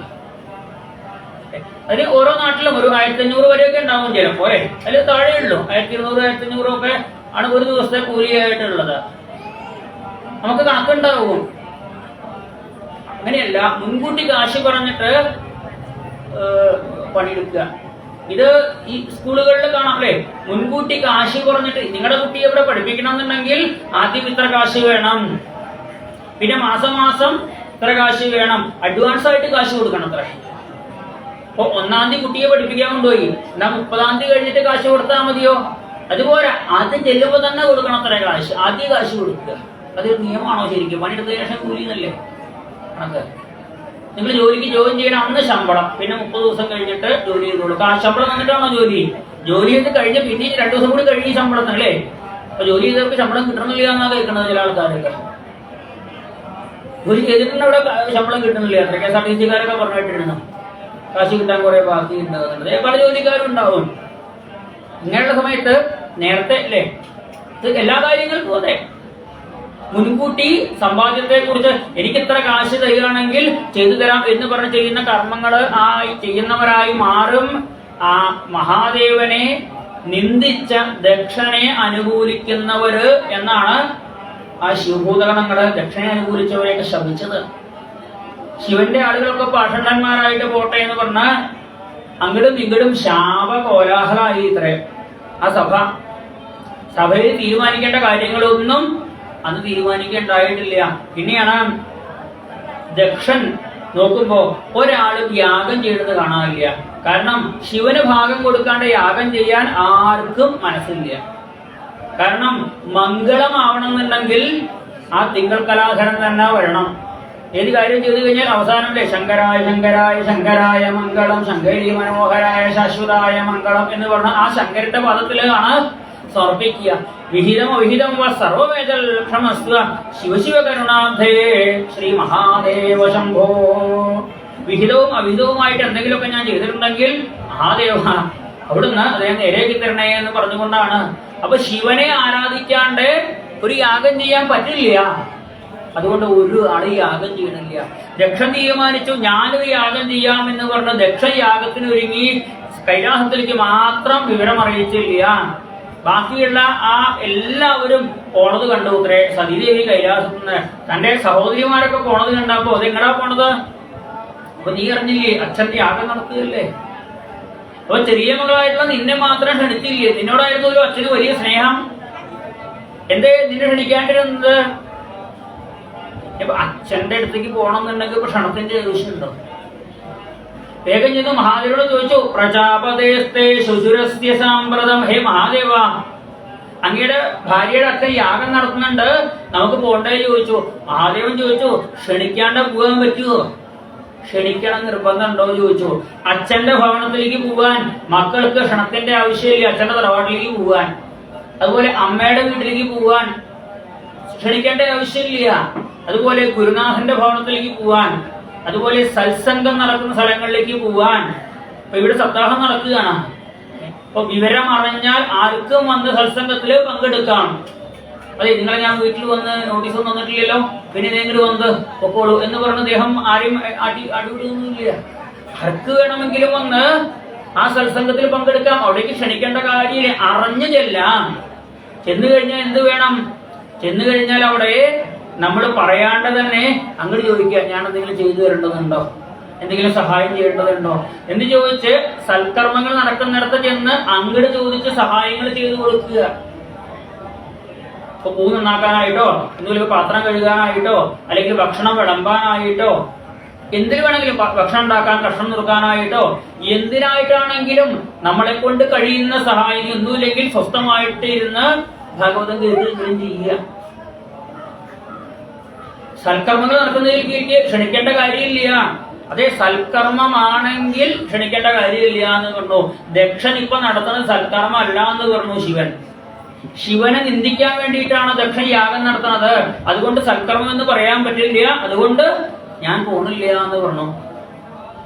എന്നാ ഞാൻ പോയി വരാം എന്ന് പറഞ്ഞ് സതീദേവി ദക്ഷയാഗശാലയിലേക്ക് പോണതും അവിടെ ശിവന് ഭാഗം കൊടുക്കണില്ല എന്ന് കണ്ട് ആ തന്റെ അച്ഛനോട് ചോദിക്കുക, യദ്യക്ഷരം നാമ ശിവം ശിവേതര. അച്ഛൻ എന്തിന്റെ പുറപ്പാടാ ചോദിച്ചു. ശ്രീപരമേശ്വരന് ഭാഗം കൊടുക്കാണ്ട് ഒരു യാഗം നടത്തിയാൽ അത് ഫലമാവും തോന്നുന്നുണ്ടോ അച്ഛന്? അഷ്ടമൂർത്തിയായിട്ടുള്ള ഭഗവാനെ നിന്ദിക്കുന്നത് കഷ്ടകാലത്തിന്റെ ആരംഭമാണ്. അച്ഛാ, ഇപ്പോഴെങ്കിലും കൈലാസത്തിൽ ചെന്ന് ശ്രീപരമേശ്വരനെ കണ്ട് ഭഗവാനെ പ്രാർത്ഥിച്ച് ക്ഷമ ചോദിച്ച് വിളിച്ചാൽ അദ്ദേഹം വരും. കാരണം ക്ഷിപ്രപ്രസാദിയാണ്. ശിവശിവ ശിവശിവ എന്ന യദ്യക്ഷരം നാമ ശിവം ശിവേതര. എത്ര ശിവേതരമായിട്ടുള്ള കർമ്മങ്ങൾ ചെയ്യുന്ന ആൾക്കാരാണെങ്കിലും, എത്ര ദുഷ്കർമ്മങ്ങൾ ചെയ്യുന്ന ആൾക്കാരാണെങ്കിലും ഒരു കാലത്ത് അതൊക്കെ നിർത്തി ശിവശിവ ശിവശിവ എന്ന് ജപിക്കാൻ തുടങ്ങിയാൽ ഭഗവാൻ ആ ചെയ്ത പാപമൊക്കെ മറക്കും. ആ കുറച്ചൊക്കെ നാമം ജപിച്ചൂലോ എന്ന് പറഞ്ഞുകൊണ്ട് വേഗം ചെന്ന് വിളിച്ചു കൊണ്ടുവരൂ എന്ന് പറഞ്ഞു. ലവലേശം ശ്രദ്ധിച്ചില്ല അത്രേ ആ സതീദേവിയുടെ വാക്ക്. അവസാനം സതീദേവി ചിന്തിച്ചു, ശിവന്റെ മഹത്വം മനസ്സിലാവാത്തവരുടെ മുമ്പിൽ അത് പറയേണ്ട കാര്യമില്ല, ഞാൻ പോവുകയാണ് എന്ന് പറഞ്ഞ് കൈലാസത്തേക്ക് പോകാൻ വേണ്ടി പുറപ്പെടുമ്പോഴാണ് ചിന്തിച്ചത്, ഇനി അവിടെ ചെന്നു കഴിഞ്ഞാൽ മഹാദേവൻ ചിലപ്പോ ദാക്ഷായണി എന്ന് വിളിക്കും, ദക്ഷന്റെ മകളെ എന്ന് വിളിക്കും. അതിന് കേൾക്കാൻ വയ്യ. കാരണം ശ്രീപരമേശ്വരനെ നിന്ദിച്ച ഒരാളുടെ മകളായിട്ട് എനിക്ക് ജീവിക്കണ്ട എന്ന് പറഞ്ഞ് സതീദേവി അവിടെ ഇരുന്ന് തന്റെ ആ സാരിയുടെ ആ ഒരു അറ്റം കൊണ്ട് തന്റെ തലയങ്ങോട്ട് മൂടി. തലയങ്ങോട്ട് മൂടി ധ്യാനിച്ച് ഉള്ളിൽ അഗ്നി ഉണ്ട്. നമ്മുടെയൊക്കെ വയറ്റിലുണ്ട് അഗ്നി. നമ്മൾ കഴിക്കുന്ന ഭക്ഷണം എന്താവുന്നു എന്നാ പറയണത്? ദഹിക്കണം എന്നുണ്ടെങ്കിൽ എന്ത് വേണം? തീ വേണ്ടേ? തീയിലല്ലേ ദഹിക്കുള്ളൂ. അപ്പൊ അകത്ത് ദഹന അഗ്നിയുണ്ട്. ആ ജഠരാഗ്നിയെ ജ്വലിപ്പിച്ച് ശരീരം സദ്യപ്രജ്വാലസമ അഗ്നിജ അങ്ങോട്ട് അഗ്നിയായിട്ട് മാറി ശരീരം അഗ്നിയിലേക്ക് ജീവനോടെ ആ ദേഹം ദഹിച്ച സമയത്ത് ഭൂതഗണങ്ങളെല്ലാവരും പേടിച്ച് ആ ദക്ഷന്റെ നേരെ യുദ്ധത്തിൽ ചെന്നപ്പോ ഭൃഗുമഹർഷി യാഗ അഗ്നിയിൽ നിന്നും പ്രഭുക്കള് എന്ന കുറച്ച് ഭടന്മാരെ സൃഷ്ടിച്ചു. അവര് ശിവഭൂതഗണങ്ങളെയൊക്കെ തല്ലി ഓടിച്ചു. വിവരം പറഞ്ഞ മഹാദേവൻ ഭവോഭവാന്യാനിധനം പ്രജാപതേ അസത്കൃതമായ അവഗമ്യ നാരദാത് നാരദ മഹർഷി എന്നിട്ട് പറഞ്ഞു, ഭഗവാനെ ആ സതീദേവി ഭവാനി ദേഹത്തെ ഉപേക്ഷിച്ചു എന്ന് പറഞ്ഞു. മാത്രമല്ല ശിവഭൂതഗണങ്ങളെയൊക്കെ ദക്ഷന്റെ ആളുകൾ തല്ലി ഓടിച്ചു എന്ന് കേട്ടപ്പോ അവിടെ ചാടി എണീറ്റു ഭഗവാൻ. ഭഗവാന് ദേഷ്യത്തെ സ്വീകരിച്ചു. ഭഗവാന്റെ അടുത്ത് ഇല്ലാത്തതാ ദേഷ്യം, മഹാദേവന്റെ അടുത്ത്. ആ ദേഷ്യത്തെ സ്വീകരിച്ച് തന്റെ ജട പിടിച്ചങ്ങോട്ട് നിലത്തഴിച്ചപ്പോഴേക്കും വീരഭദ്രനും ഭദ്രകാളിയും കൂടി ആ അഗ്നിയിൽ നിന്നങ്ങോട്ട് ഭഗവാന്റെ ജടയിൽ നിന്നങ്ങോട്ട് വന്നു. കടോമീതി എന്താ വേണ്ടത് ചോദിച്ചപ്പോ പറഞ്ഞു, ദക്ഷം സയജ്ഞം ജിഹിമൽ ഭടാനാം. ആ ദക്ഷനെ പോയിട്ട് യജ്ഞത്തോടുകൂടി മുടിച്ചു വരാൻ പറഞ്ഞു അത്രേ. അവിടുന്ന് വീരഭദ്രനും പടയാളികളും കൂടി ഒരു പുറപ്പാടുണ്ടായി ദക്ഷന്റെ യാഗശാലയിലേക്ക്. ദക്ഷന്റെ അടുത്തേക്ക് പോകുമ്പോ പൊടിപടലങ്ങൾ അങ്ങനെ പാറിയിട്ട് ദേവലോകം വരെ പൊടിപടലങ്ങളാ. ദേവന്മാരാകെ പേടിച്ചു. അവര് ചിന്തിച്ചു, ഇപ്പോ ഭൂമി ഭരിക്കുന്നത് പ്രാചീരബർഹിസ് എന്ന ഉഗ്രദണ്ഡന കൊടുക്കുന്ന രാജാവാണ്. കുറ്റവാളികൾക്ക് നല്ല ശിക്ഷ കൊടുക്കുന്ന രാജാവാണ് ഇപ്പൊ രാജ്യം ഭരിക്കുന്നത്. അങ്ങനെയുള്ള ഒരു രാജാവ് രാജ്യം ഭരിക്കുമ്പോ ഭൂമിയിൽ തന്നെ ആർക്കും ബുദ്ധിമുട്ടുണ്ടാക്കാൻ ആരും മെനക്കെടില്ല. കാരണം ബുദ്ധിമുട്ടുണ്ടാക്കിയാൽ അയാൾക്ക് നല്ല ശിക്ഷ കൊടുക്കും. അങ്ങനെയാകുമ്പോ സ്വർഗലോകത്തിൽ വരെ പൊടി പാറണമെന്നുണ്ടെങ്കിൽ ഒന്നുകിൽ അകാലത്തില് പ്രളയം ഒരു ലോകാവസാനം ആയോ എന്ന് വിചാരിച്ച് നോക്കുമ്പോ വീരഭദ്രന്റെ പടപ്പുറപ്പാടാ കാണുന്നത്. എങ്ങനായി പുറപ്പാട് നോക്കുമ്പോ ദക്ഷന്റെ യാഗശാലയിലേക്കാണ്. ഭൃഗുംബന്ധമണിമാൻ വീരഭദ്ര പ്രജാപതി ചണ്ഡീശ ഭൂഷണം ദേവം ഭഗം നന്ദീശ്വരോ ഗ്രഹീത. ഓരോരുത്തർ ചെന്ന് ദക്ഷന്റെ കിങ്കരന്മാരെ ഓരോരുത്തരെ പിടിക്കുകയാണ് അത്ര. ഭൃഗുംബന്ധ മണിമാൻ, മണിമാൻ എന്നൊരു ശിവഭൂതമുണ്ട്. ആ ശിവഭൂതം പോയിട്ട് ഭൃഗുമഹർഷി അങ്ങോട്ട് പിടിച്ച് അദ്ദേഹത്തിന്റെ താടി അങ്ങോട്ട് പറിച്ചെടുത്ത് ഹോമിച്ചു അത്രേ. ഒരു മുട്ടി പറിച്ചെടുക്കുമ്പോ തന്നെ നമുക്ക് എത്ര വേദന ഉണ്ടാവും. ആ തലയിൽ ഒരു മുടി ഇങ്ങനെ പറിച്ച് പിഴുതെടുക്കുന്ന സമയത്ത് വേദന. ഇത് താടിയിലുള്ള രോമങ്ങൾ മുഴുവൻ അങ്ങോട്ട് പറിച്ചെടുക്കുക വെച്ചാൽ പറിച്ചെടുത്ത ആ അഗ്നിക്ക് ഹോമിച്ചു അത്രേ. കാരണം ശിവനെ ദക്ഷൻ നിന്ദിക്കുമ്പോ ഭൃഗുമഹർഷി എങ്ങനെ താടി ഒഴിഞ്ഞിരിക്കുകയായിരുന്നു അത്രേ. താടി ഒഴിഞ്ഞുകൊണ്ട് അതിനെ എങ്ങനെ അനുമോദിച്ചപ്പോ ആ താടി അങ്ങോട്ട് പറിച്ചു ഹോമിച്ചു. വീരഭദ്ര പ്രജാപതിയും വീരഭദ്രൻ ചെന്നിട്ട് ദക്ഷനെ പിടിച്ചു. തന്റെ കാലിന്റെ തൊടയുടെ ഇടയിൽ വെച്ച് തല എങ്ങനെ പിരിച്ചു അത്രേ. ദക്ഷത്തിന് യാഗം ദീക്ഷിച്ചിരിക്കുന്ന ആളെ തല വെട്ടാൻ പാടില്ല. അതുകൊണ്ട് എന്ത് ചെയ്തു, തല ഇങ്ങനെ പിരിച്ചെടുത്ത് നേരെ അഗ്നിയിലേക്ക് അങ്ങോട്ട് ഹോമിച്ചു. ചണ്ഡീശ ഭൂഷണം ദേവം ഭഗൻ നന്ദീശ്വരോ. ചണ്ഡീശൻ എന്ന പേരിലൊരു ഭൂതനാണ് ശിവഭൂതം. ആ ശിവഭൂതം പോയിട്ട് ദക്ഷന്റെ കിങ്കരനായിട്ടുള്ള പൂഷാവിന്റെ പല്ലൊക്കെ അടിച്ചു കുഴിച്ചു. കാരണം ദക്ഷൻ മഹാദേവനെ നിന്ദിക്കുമ്പോ പല്ല് കാണിച്ച് ഇങ്ങനെ ചിരിക്കുകയായിരുന്നു അത്ര പൂഷാവ്. അവന്റെ പല്ലൊക്കെ അടിച്ചു കുഴിച്ചു. ഭഗം നന്ദീശ്വരോ. നന്ദികേശ്വരൻ പോയിട്ട് ദക്ഷന്റെ കിങ്കരനായ ഭഗനെ പിടിച്ച് കണ്ണങ്ങോട്ട് ചൂടുന്നെടുത്തു. കാരണം ദക്ഷൻ ശിവനന്ദ ചെയ്യുമ്പോ ആ ഭഗൻ അങ്ങനെ കണ്ണു തുറച്ചങ്ങനെ നോക്കിയിരിക്കുകയായിരുന്നു. ഏത് അവയവം കൊണ്ടാണോ ഈശ്വരനിന്ദയെ പ്രോത്സാഹിപ്പിച്ചത് ആ അവയവത്തെ ഇല്ലാണ്ടാക്കി എന്നാണ് പറഞ്ഞത്. ആരെങ്കിലും ഈശ്വരനെ നിന്ദിക്കണത് കണ്ടു കഴിഞ്ഞാൽ അവിടെ രണ്ട് കാര്യങ്ങളാ ചെയ്യാനുള്ളത് എന്നാ. ഒന്നുകിൽ ആ ഈശ്വരനിന്ദ ചെയ്യുന്ന ആളുടെ നാവ് ഇങ്ങോട്ട് പിഴുതെടുക്കുക. പറ്റുന്നുണ്ടെങ്കിൽ ചെയ്തോളും. അയ്യോ എനിക്കിപ്പോ നാവ് പിഴുതെടുക്കാനുള്ള ശക്തി ഒന്നുമില്ല. എന്നൊരു കാര്യം ചെയ്യുക, അവിടുന്ന് രണ്ട് ചെവിയും പൊത്തിയും കൊണ്ട് ഓടുക. അതാവാലോ ഓടുന്ന. ആരെങ്കിലും ഈശ്വരനെ നിന്ദിക്കണമെന്ന് കണ്ടു കഴിഞ്ഞാൽ അവിടെ അത് കേട്ടുകൊണ്ടിരിക്കരുത്. അത് കേട്ടവർക്ക് പോലും ഗതി കിട്ടില്ല ആ ജന്മത്തില്. ഒന്നുകിൽ പറയണത് അയാളെ നിർത്താൻ പറയുക, നിർത്തിക്കാൻ നോക്കുക. ഇനി മേലാൽ ഈശ്വര നിന്ദ ചെയ്യാത്ത രീതിയിൽ ആളെ ശിക്ഷിക്കാൻ പറ്റും. നാവ് പിടുത്ത പിന്നൊന്നും വിടില്ലല്ലോ. അത് പറ്റില്ലെങ്കിൽ കേൾക്കാണ്ട് രണ്ട് ചെവിയും പൊത്തിയും കൊണ്ട് അവിടുന്ന് എണീറ്റ് പോണ കണ്ടു കഴിഞ്ഞാൽ ആൾക്കാർ ചോദിക്കുന്നത് എന്താ ഈ ചെവിയും പൊത്തിയും കൊണ്ട് എണീറ്റ് പോണത്? ഇപ്പൊ ഒരു ചെവി പൊത്തിയും കൊണ്ട് ആൾക്കാർ പോവാറുണ്ട് എണീറ്റിട്ട്. പോവാറുണ്ടോ? ഇല്ലേ? ഇല്ല എന്ന് പറഞ്ഞ സമ്മതിക്കില്ല.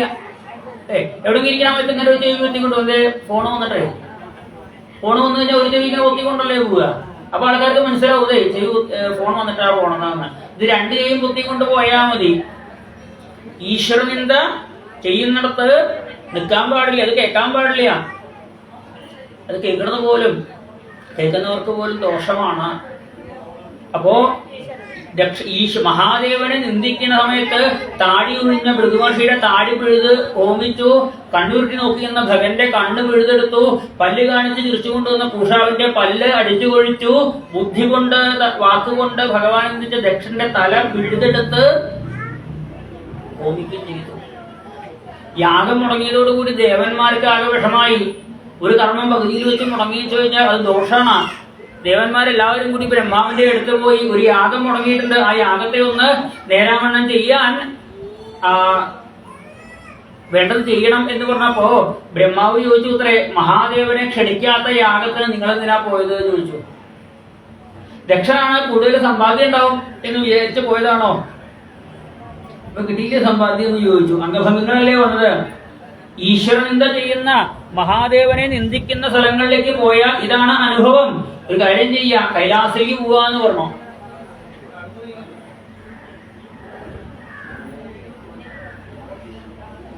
പാർവതീദേവി നീരാടുന്ന മന്ദാകിനി നദിയിൽ ചെന്നു. ആ മന്ദാകിനി നദിയിൽ ചെന്ന് അവിടെ കുളിച്ച് ഭസ്മൊക്കെ തൊട്ട് ശിവശിവനാമം ജപിച്ചുകൊണ്ട് അങ്ങനെ പോവാ കൈലാസ പർവ്വതത്തിലേക്ക്. കൈലാസത്തിലേക്ക് പോകുമ്പോ അവിടെ പല പല കാഴ്ചകൾ കാണുന്നുണ്ട്. ധാരാളം പ്ലാവുകൾ കാണാനുണ്ട്. ആ പ്ലാവുകളിലൊക്കെ ധാരാളം ചക്കകളുണ്ട്. പനസം ഉണ്ട് അത്രേ. ആമ്രമരം മാവ് ധാരാളം ഉണ്ട്, അതിലൊക്കെ മാങ്ങകളുണ്ട്. ക്രമുകം കവുങ്ങ് ഉണ്ട് അത്ര. കവുങ്ങില് അടയ്ക്ക ധാരാളം ഉണ്ട്.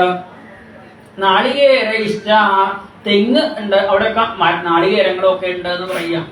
ഇതുപോലെയുള്ള ഒരു വർണ്ണന ഗജേന്ദ്ര മോക്ഷ സമയത്ത് ഗജേന്ദ്രൻ നടക്കുന്ന കാടിനെ കുറിച്ചും ഇതുപോലെ വർണ്ണിക്കുന്നുണ്ട്. ഇവിടെ കൈലാസ പർവ്വതത്തിലേക്ക് പോകുമ്പോ കിംപുരുഷന്മാര് ഉണ്ട് അത്രേ. ഭൂമിയുടെ ഭാരതത്തിന്റെ അപ്പുറത്തുള്ള രാജ്യമാണ് കിംപുരുഷ വർഷം. അവിടെയുള്ള കിംപുരുഷന്മാരെ കാണാനുണ്ട്.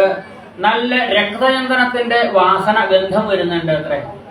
എവിടെ ഈ കാട്ടിലെ രക്തചന്ദനത്തിന്റെ വാസന വരുന്നത് എന്ന് ചോദിച്ചാൽ ആനകൾക്ക് മതപ്പാട് വരും. കാട്ടിലെ ആനകൾക്ക് ഈ മതപ്പാട് വരുമ്പോ അവർക്ക് തലയുടെ ഈ ഒരു ഭാഗത്ത് അങ്ങനെ ചൊറിയും അത്രേ.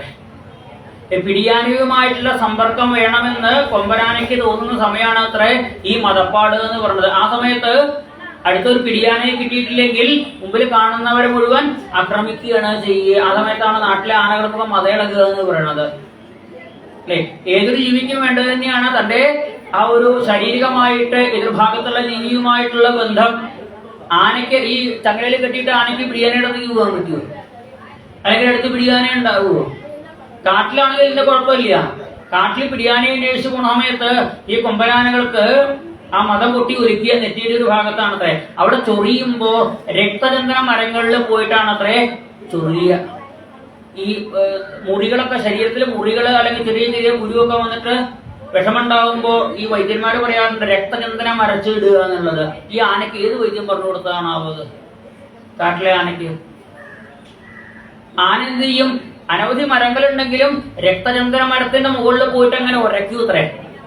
ആന തന്റെ തല കൊണ്ട് ഉരച്ചു കഴിഞ്ഞാൽ രക്തചന്ദനത്തിന്റെ തൊലിയൊക്കെ പോരും. തൊലിയൊക്കെ കടന്നു പോന്നാൽ അവിടുന്ന് കാട്ടിൽ ആ രക്തചന്ദനത്തിന്റെ ഗന്ധം ആ കാട് മുഴുവൻ പരക്കുന്ന് പറയണോ. എത്ര ഭംഗിയായിട്ടാണ് പറഞ്ഞിരിക്കണമെന്ന് അറിയോ? പിന്നെ ദേവന്മാര് ദേവസ്ത്രീകളോടുകൂടി നീരാടാൻ വരുന്ന ജലാശയങ്ങളൊക്കെ കണ്ടുകൊണ്ടാണ് അവർ പോണത്. ഹിമാലയത്തിൽ ചെന്നു കഴിഞ്ഞാൽ അവിടെ ഇന്നും പല പല അത്ഭുതങ്ങൾ, മനുഷ്യന് ഉറവിടം കണ്ടെത്താൻ പറ്റാത്ത അത്ഭുതങ്ങളുണ്ട്. ബദരീനാഥത്തിൽ ചെന്നു കഴിഞ്ഞാൽ കാണാം അവിടെ തപ്തകുണ്ടം എന്ന് പറഞ്ഞൊരു കുണ്ടുണ്ട്. നല്ല തളച്ച വെള്ളമാണ് അവിടെ ഉണ്ടാകുക. എങ്ങനെയാ ഈ ഹിമാലയത്തിൽ മഞ്ഞ് മാത്രമുള്ളതെങ്കിൽ ഈ തളച്ച വെള്ളം ഉണ്ടാകണം? ആരും എടുപ്പത്ത് വെള്ളം വെച്ച് തിളപ്പിക്കണതല്ലാതെ. ആ ഹിമാലയത്തിലെ ബദ്രിനാഥിലെ തപ്തകുണ്ടില് പിന്നെയും നമുക്ക് ഇറങ്ങി കുളിക്കാം. കാരണം കാലൊക്കെ ആദ്യം വയ്ക്കുമ്പോൾ പൊള്ളും. പിന്നെ കുറച്ച് കഴിഞ്ഞ് ഇറങ്ങി നിന്ന് കഴിഞ്ഞാൽ സഹിക്കാവുന്നതാണ്. നമ്മൾ നല്ല ചൂടുവെള്ളത്തിൽ കുളിക്കുക എന്നുള്ള ഒരു അവസ്ഥയൊക്കെ അവിടെ കിട്ടും. എന്നാൽ കേദാർനാഥിലേക്ക് പോണ സമയത്ത് അവിടെ വേറൊരു കുണ്ടുണ്ട്. അതിൽ കുളിക്കാൻ പറ്റില്ല. കാരണം അതിലേക്ക് ഇറങ്ങിക്കഴിഞ്ഞ് ദഹിച്ചു പോകും. നമ്മൾ അത്രയ്ക്ക് തിളച്ച വെള്ളം.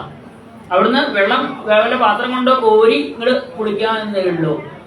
അപ്പൊ ആ ഹിമാലയത്തിൽ മുഴുവൻ മഞ്ഞാണ്, തണുപ്പാണെന്നല്ലേ പറഞ്ഞത്. അവിടെ ഇങ്ങനെ തിളച്ച വെള്ളം കിട്ടുന്ന സ്ഥലങ്ങളുണ്ട്. അത് അത്ഭുതമാണ്. ഒരു നിരീശ്വരവാദികൾക്കും കണ്ടെത്താൻ പറ്റണില്ല. ഈശ്വരൻ ഇല്ല എന്ന് പറയുന്ന ആൾക്കാർക്കും ഇതിനുത്തരം കണ്ടെത്താൻ പറ്റണില്ല. ഈശ്വരൻ തന്ന വരദാനം തന്നെയാണത്. ഈശ്വരൻ തന്ന അനുഗ്രഹമാണത്. അവിടെ പല പല ജലാശയങ്ങൾ കണ്ടുകൊണ്ട് മുന്നോട്ട് പോകുമ്പോഴാണ് അത്ര വലിയൊരു കൊട്ടാരം കണ്ടത് ദേവന്മാര്. ഹിമാലയത്തില് മലയുടെ മുകളിൽ എവിടെ ആരെ കൊട്ടാരം പണിതിരിക്കണത്? അളകാനാമവൈപുരി, അളകാപുരിയാണ് അത്രേ. ലോകത്തിലെ ഏറ്റവും വലിയ സമ്പന്നനായ കുബേരന്റെ രാജധാനി, വൈശ്രവണന്റെ കൊട്ടാരമാണ് അളകാപുരി. ലോകത്തിലെ ഏറ്റവും വലിയ സമ്പന്നനാണ് ആള്. കൈലാസത്തിലാണുള്ളത്. ആ വൈശ്രവണൻ, കുബേരൻ എന്ന് പറയും, രാവണന്റെ ഏട്ടൻ. ആ കുബേരന്റെ രാജധാനി അളകാപുരിയും കണ്ട് ദേവന്മാരെ നമശിവായ ജപിച്ചുകൊണ്ട് പോകുമ്പോഴാണ് തസ്മിൻ മഹായോഗമയേ മുമുക്ഷു ശരണേ ദൃശുശിവമാസീനം. അവിടെ ഒരു വടവൃക്ഷത്തിന്റെ ചുവട്ടില് ഒരു കാല് തൂക്കിയിട്ട് ഒരു കാല് മടിയിലേക്ക് കയറ്റി വെച്ചുകൊണ്ടിരിക്കുന്ന ശ്രീപരമേശ്വരനെ കണ്ടു എന്നാണ്. മുമ്പിൽ സനകാദി മഹർഷിമാരുണ്ട്. അവർക്ക് അറിവ് പറഞ്ഞു കൊടുക്കുക ഭഗവാൻ. ശിഷ്യോ വൃദ്ധ ഗുരോ യുവ ഗുരുസ്തു മൗരം വ്യാഖ്യാനം ശിഷ്യാമേ ചിഹ്ന സംശയ. ആ സമയത്തെ ശിവന്റെ ഭാവം എന്ന് പറഞ്ഞാൽ തെക്കോട്ട് തിരിഞ്ഞിരിക്കുകയാണ്. ഒരു വടവൃക്ഷത്തിന്റെ തറയിലാണ് ഇരിക്കുന്നത്. ഒരു കാല് തൂക്കിയിട്ടുണ്ട്, ഒരു കാല് ആ തുടയിലേക്ക് കയറ്റി വെച്ചിട്ടുണ്ട്. തർക്കമുദ്രയിലും അങ്ങനെ ഇരിക്കുകയാണ്. മുമ്പില് സനകാദി മഹർഷിമാരുണ്ട്. അവർക്ക് ആത്മോപദേശം പറഞ്ഞു കൊടുക്കുക. ഏത് ഭാഷയിലാ പറഞ്ഞു കൊടുക്കുന്നത്? മലയാളത്തിലാണോ, സംസ്കൃതത്തിലാണോ, ഇംഗ്ലീഷോ, ഹിന്ദിയോ? അല്ല. ഗുരുസ്തു മൗനം വ്യാഖ്യാനം. മൗനമാണ് അത്ര, മിണ്ടുന്നില്ല. ആ ശിഷ്യന്മാരുടെ മുഖത്തങ്ങനെ നോക്കിയിരിക്കുന്നതേ ഉള്ളൂ. ശിഷ്യന്മാർക്ക് അറിവ് മുഴുവൻ കിട്ടണമുണ്ട്. ചില കാര്യങ്ങൾ പറഞ്ഞു കൊടുക്കാൻ നമുക്ക് പറഞ്ഞോളന്നില്ലേ, നോക്കിയാൽ മനസ്സിലാവും. ചിലപ്പോ പരിചയമുള്ള ആൾക്കാരാണ്, ശ്രദ്ധയുള്ള ആൾക്കാരാണെങ്കിൽ. ഇപ്പൊ പൂജയ്ക്കൊക്കെ ഇരിക്കുമ്പോ ആ പൂജ ചെയ്യുന്ന ആൾക്ക് അല്പം പോലും ശ്രദ്ധ കുറവ് വരരുത് എന്ന് വിചാരിച്ചിട്ട് അവിടെ സഹായിക്കാനായിട്ട് ഒരാളുണ്ടാവും. ഓരോ സമയത്ത് വേണ്ടതൊക്കെ എടുത്തു കൊടുക്കാനായിട്ട്. കാരണം ഈ പൂജ ചെയ്യുന്ന ആൾക്ക് എനിക്ക് പോയി എടുക്കേണ്ടി വരരുത്, അത്രയ്ക്ക് പോലും ശ്രദ്ധ വിടരുതെന്ന് വിചാരിച്ചിട്ടാണ് പരികർമ്മികളെ സഹായിക്കാനായിട്ട്. ഈ പൂജ ചെയ്യുന്ന ആൾ ഒന്ന് നോക്കിയാൽ മതി, പരികർമ്മിക്ക് മനസ്സിലാവും എന്താ വേണ്ടത്. ചന്ദനത്തിരിയാണോ വേണ്ടത്, കർപ്പൂരാണോ വേണ്ടത്, നിവേദ്യാണോ വേണ്ടത്, പൂവാണോ വേണ്ടത്, എന്താ വേണ്ടത് എന്ന് മനസ്സിലാവും. പറയേണ്ട ആവശ്യമില്ല, കാരണം നോക്കിയാൽ മനസ്സിലാവും. എത്ര വലിയ അറിവും നോക്കിയാൽ മനസ്സിലാവുന്നതാണ്. അത് ഗുരുവിനും ശിഷ്യനും അത്രയ്ക്ക് ശ്രദ്ധയുണ്ടെങ്കിൽ നോക്കിയാൽ മനസ്സിലാവും. മഹാദേവനങ്ങനെ നോക്കണേ ഉള്ളൂ.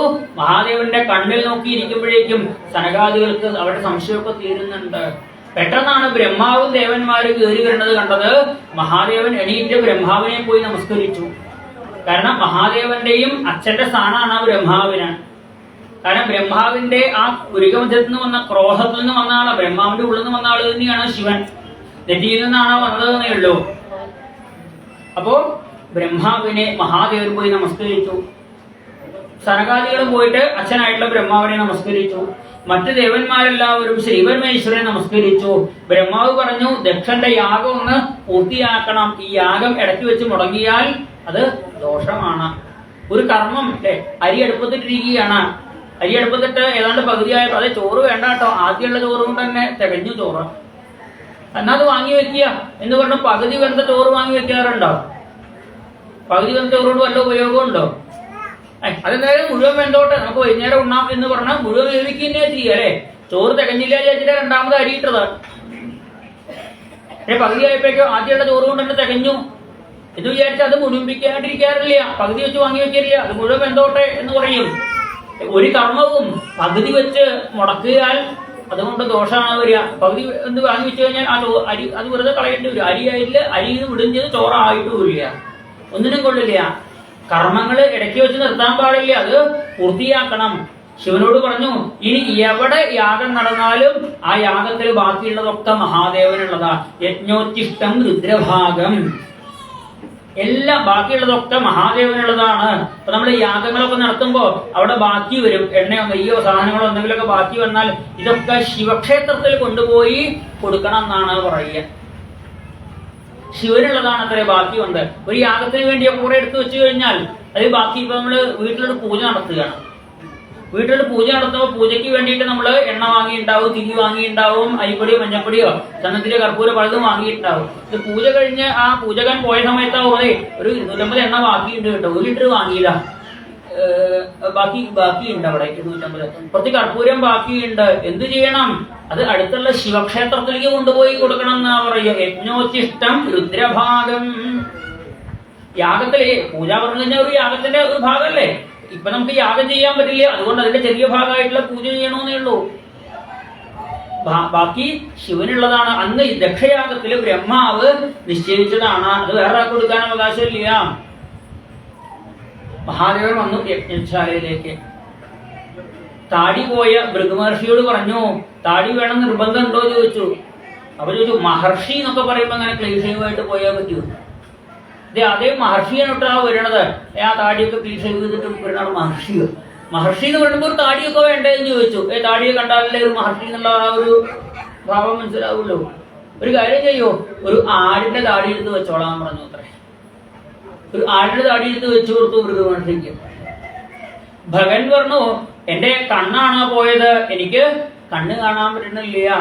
ഒരു കാര്യം ചെയ്യൂ, വിശ്വാസമുള്ള ഒരാളുടെ കൈ പിടിച്ച് നടന്നോളാൻ പറഞ്ഞു. കുഴിയിൽ കൊണ്ട് ചാടിക്കില്ല എന്ന് ഉറപ്പുള്ളവരുടെ കൈ പിടിച്ച് നടന്നോളൂ, കാഴ്ച തിരിച്ചു കിട്ടില്ല എന്ന് പറഞ്ഞു. ഈശ്വരനിന്ദ ചെയ്തു കഴിഞ്ഞാൽ ഉണ്ടാകുന്ന ദോഷത്തിന് പരിഹാരമില്ല. ഭഗന് കണ്ണു കൊടുത്തിട്ടില്ല, ആരെങ്കിലും കൈ പിടിച്ച് നടന്നോളൂ എന്നാണ് പറഞ്ഞത്. ആ പൂഷാവ് പറഞ്ഞു, എനിക്ക് പല്ലാണ് പോയത്, ഇപ്പൊ വറുത്തപ്പേരി ശർക്കരപ്പേരി ഒന്ന് കടിക്കാൻ വയ്യ എന്ന് പറഞ്ഞു. കാര്യം ചെയ്യൂ, പപ്പടം കഴിച്ചോളൂ. പപ്പടത്തിന് വലിയ പല്ലിന്റെ ഉറപ്പിന്റെ ആവശ്യമൊന്നുമില്ല. കാശി പപ്പടം മതി. ചുട്ട പപ്പടം കടിക്കണമെങ്കിൽ കുറച്ചുകൂടി ബലം വേണം. അല്ലെങ്കിൽ പപ്പടത്തിൽ നല്ല ഈ പൊള്ളയായിട്ട് വരുന്ന പപ്പടമൊക്കെ ഉണ്ടല്ലോ എണ്ണയിലേക്ക് ഇടുമ്പോ, അല്ലെ? ഇവിടെ അങ്ങനെ കിട്ടുമോ നിശ്ചയമില്ല. എണ്ണയിലേക്ക് ഇടുമ്പോഴേക്കും നല്ല പൊള്ളയായിട്ട് വരും, അത് കടിക്കാം. അല്ലെ, പല്ലില്ലാത്തവർക്കും കടിച്ച് കഴിക്കാം. അങ്ങനെ കഴിച്ചോളാൻ പറഞ്ഞു. അല്ലെങ്കിൽ പൊടിച്ച് കഴിച്ചോളാൻ പറഞ്ഞു. ഇതുമല്ലെങ്കിൽ പറഞ്ഞു, ഇങ്ങനെ കടിക്കാൻ ബുദ്ധിമുട്ടുള്ള സാധനങ്ങളൊക്കെ അടുത്തിരിക്കുന്ന ആളുടെ വായിലേക്ക് കൊടുക്കുക, അയാളോട് ചവച്ച് തരാൻ പറയുക. അയാൾ ചവച്ച് കഴിഞ്ഞിട്ട് വിശ്വാസമുള്ള ആൾക്കേ കൊടുക്കാവൂട്ടോ, അല്ലെങ്കിൽ അയാളിനെ ഇറക്കും. ചവച്ചിട്ട് ഇങ്ങനെ കയ്യിലേക്ക് വാങ്ങുക, എന്നിട്ട് അത് കഴിച്ചോളാൻ പറഞ്ഞു. പിഷ്ടബുക്കായി ജീവിച്ചോളാൻ പറഞ്ഞു അത്രേ. ശ്രീ മഹാദേവനെ ദക്ഷ നിന്ദിക്കുമ്പോ പല്ല് കാണിച്ച് ചിരിച്ച ദക്ഷ ആ പൂഷാവിന്റെ പല്ലടിച്ച് കൊഴിക്കുകയുണ്ടായത്.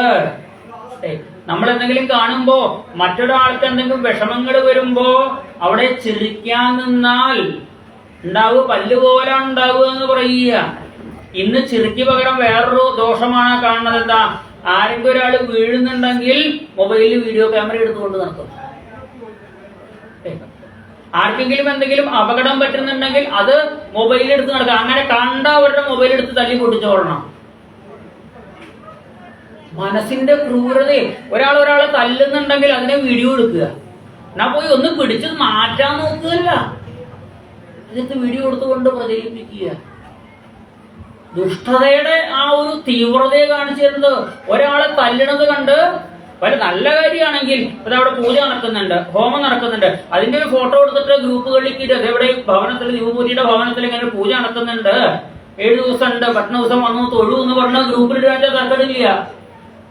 നല്ല കാര്യങ്ങളാണെങ്കിൽ മറ്റുള്ളവരടി അതൊന്നും ചെയ്യില്ല. ആരെങ്കിലും ദ്രോഹിക്കണത് കണ്ടു കഴിഞ്ഞാൽ അതിനെ പ്രചരിപ്പിക്കുക. പൂഷാവിന്റെ പുതിയ തലമുറക്കാരാണ്, അവർക്ക് അതിലൊരു ഹരം തോന്നിയിട്ടല്ലേ അത് വീഡിയോ എടുക്കണത്. അല്ലെങ്കിൽ ഒരാൾ ദ്രോഹിക്കുന്നത് കണ്ടു കഴിഞ്ഞാൽ വീഡിയോ എടുക്കാനാണോ തോന്നുക? പൂഷാവ് മഹാദേവനെ നിന്ദിക്കുന്നത്, ദക്ഷൻ നിന്ദിക്കുന്നത് കണ്ടപ്പോ അങ്ങനെ പുഞ്ചിരിച്ച് ചിരിച്ചുകൊണ്ട് നിന്നു. അവന്റെ പല്ലടിച്ചു കൊഴിച്ചു. അവന് പിന്നെ പല്ല് കിട്ടിയിട്ടില്ല, ഇഷ്ടബുക്കായിട്ട് ജീവിച്ചു. ശ്രദ്ധിക്കണം എന്ന് പറയുക.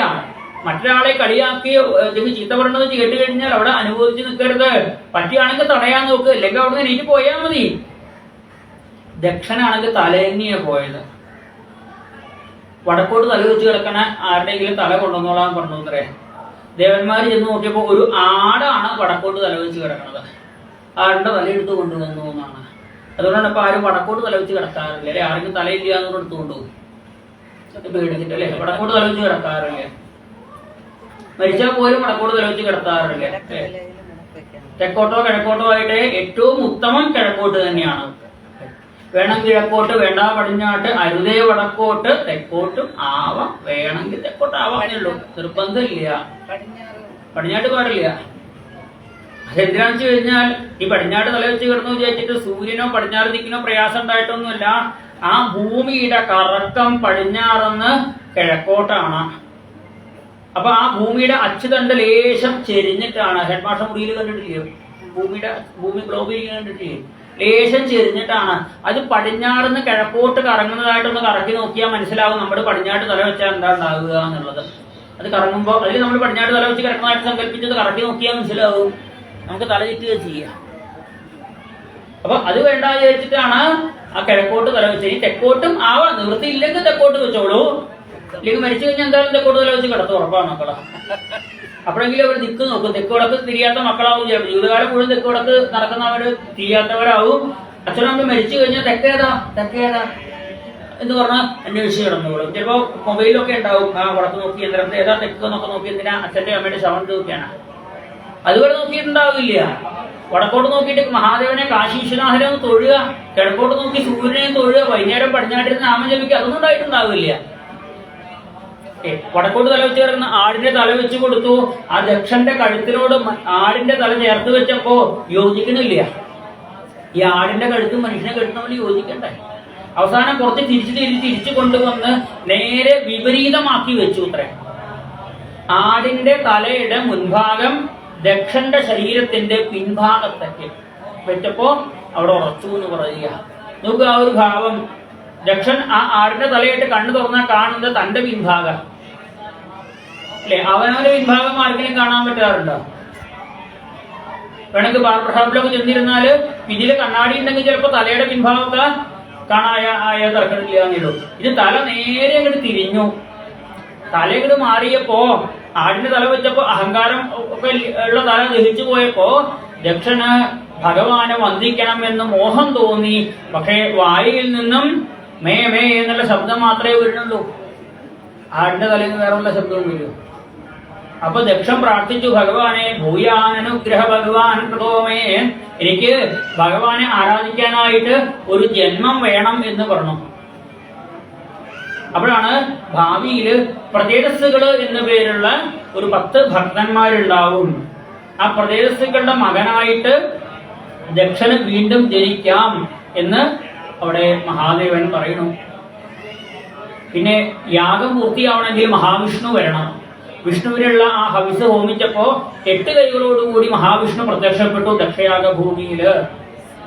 ശംഖ്, ചക്രം, ഗദ, പത്മം, അമ്പ്, വില്ല്, വാള്, പരിച, ഇങ്ങനെ 8 കൈകളോടുകൂടി ഭഗവാൻ പ്രത്യക്ഷപ്പെട്ട് എല്ലാവരും ഭഗവാനെ സ്തുതിച്ചപ്പോ മഹാവിഷ്ണു പറഞ്ഞു, അഹം ബ്രഹ്മശ്ച സർവശ്ച ജഗതകാരണം പരം ആത്മേശ്വര ഉപദ്രഷ്ടം. ഞാനും ബ്രഹ്മാവും മഹാദേവനും ഒന്നു തന്നെയാണ് കേട്ടോ. ഞങ്ങൾ വേറെ വേറെ രൂപം സ്വീകരിച്ചിരിക്കുന്നത് സത്വഗുണത്തോടുകൂടി വിഷ്ണുവായിട്ടും രജോ ഗുണത്തോടുകൂടി ബ്രഹ്മാവായിട്ടും തമോ ഗുണത്തോടുകൂടി ശിവനായിട്ടും വന്നിരിക്കുന്നു എന്നേ ഉള്ളൂ. ഞങ്ങൾ മൂന്നും ഒന്ന് തന്നെയാണ്. ഞങ്ങളെ വേറെ വേറെ കണ്ടു കഴിഞ്ഞാൽ അവർക്ക് ദുഃഖമാണ് ഉണ്ടാവുക. ബ്രഹ്മാവിനെയും ശിവനെയും രണ്ടായിട്ട് കണ്ടുവെന്നാണ് ദക്ഷന് പറ്റിയ അബദ്ധം.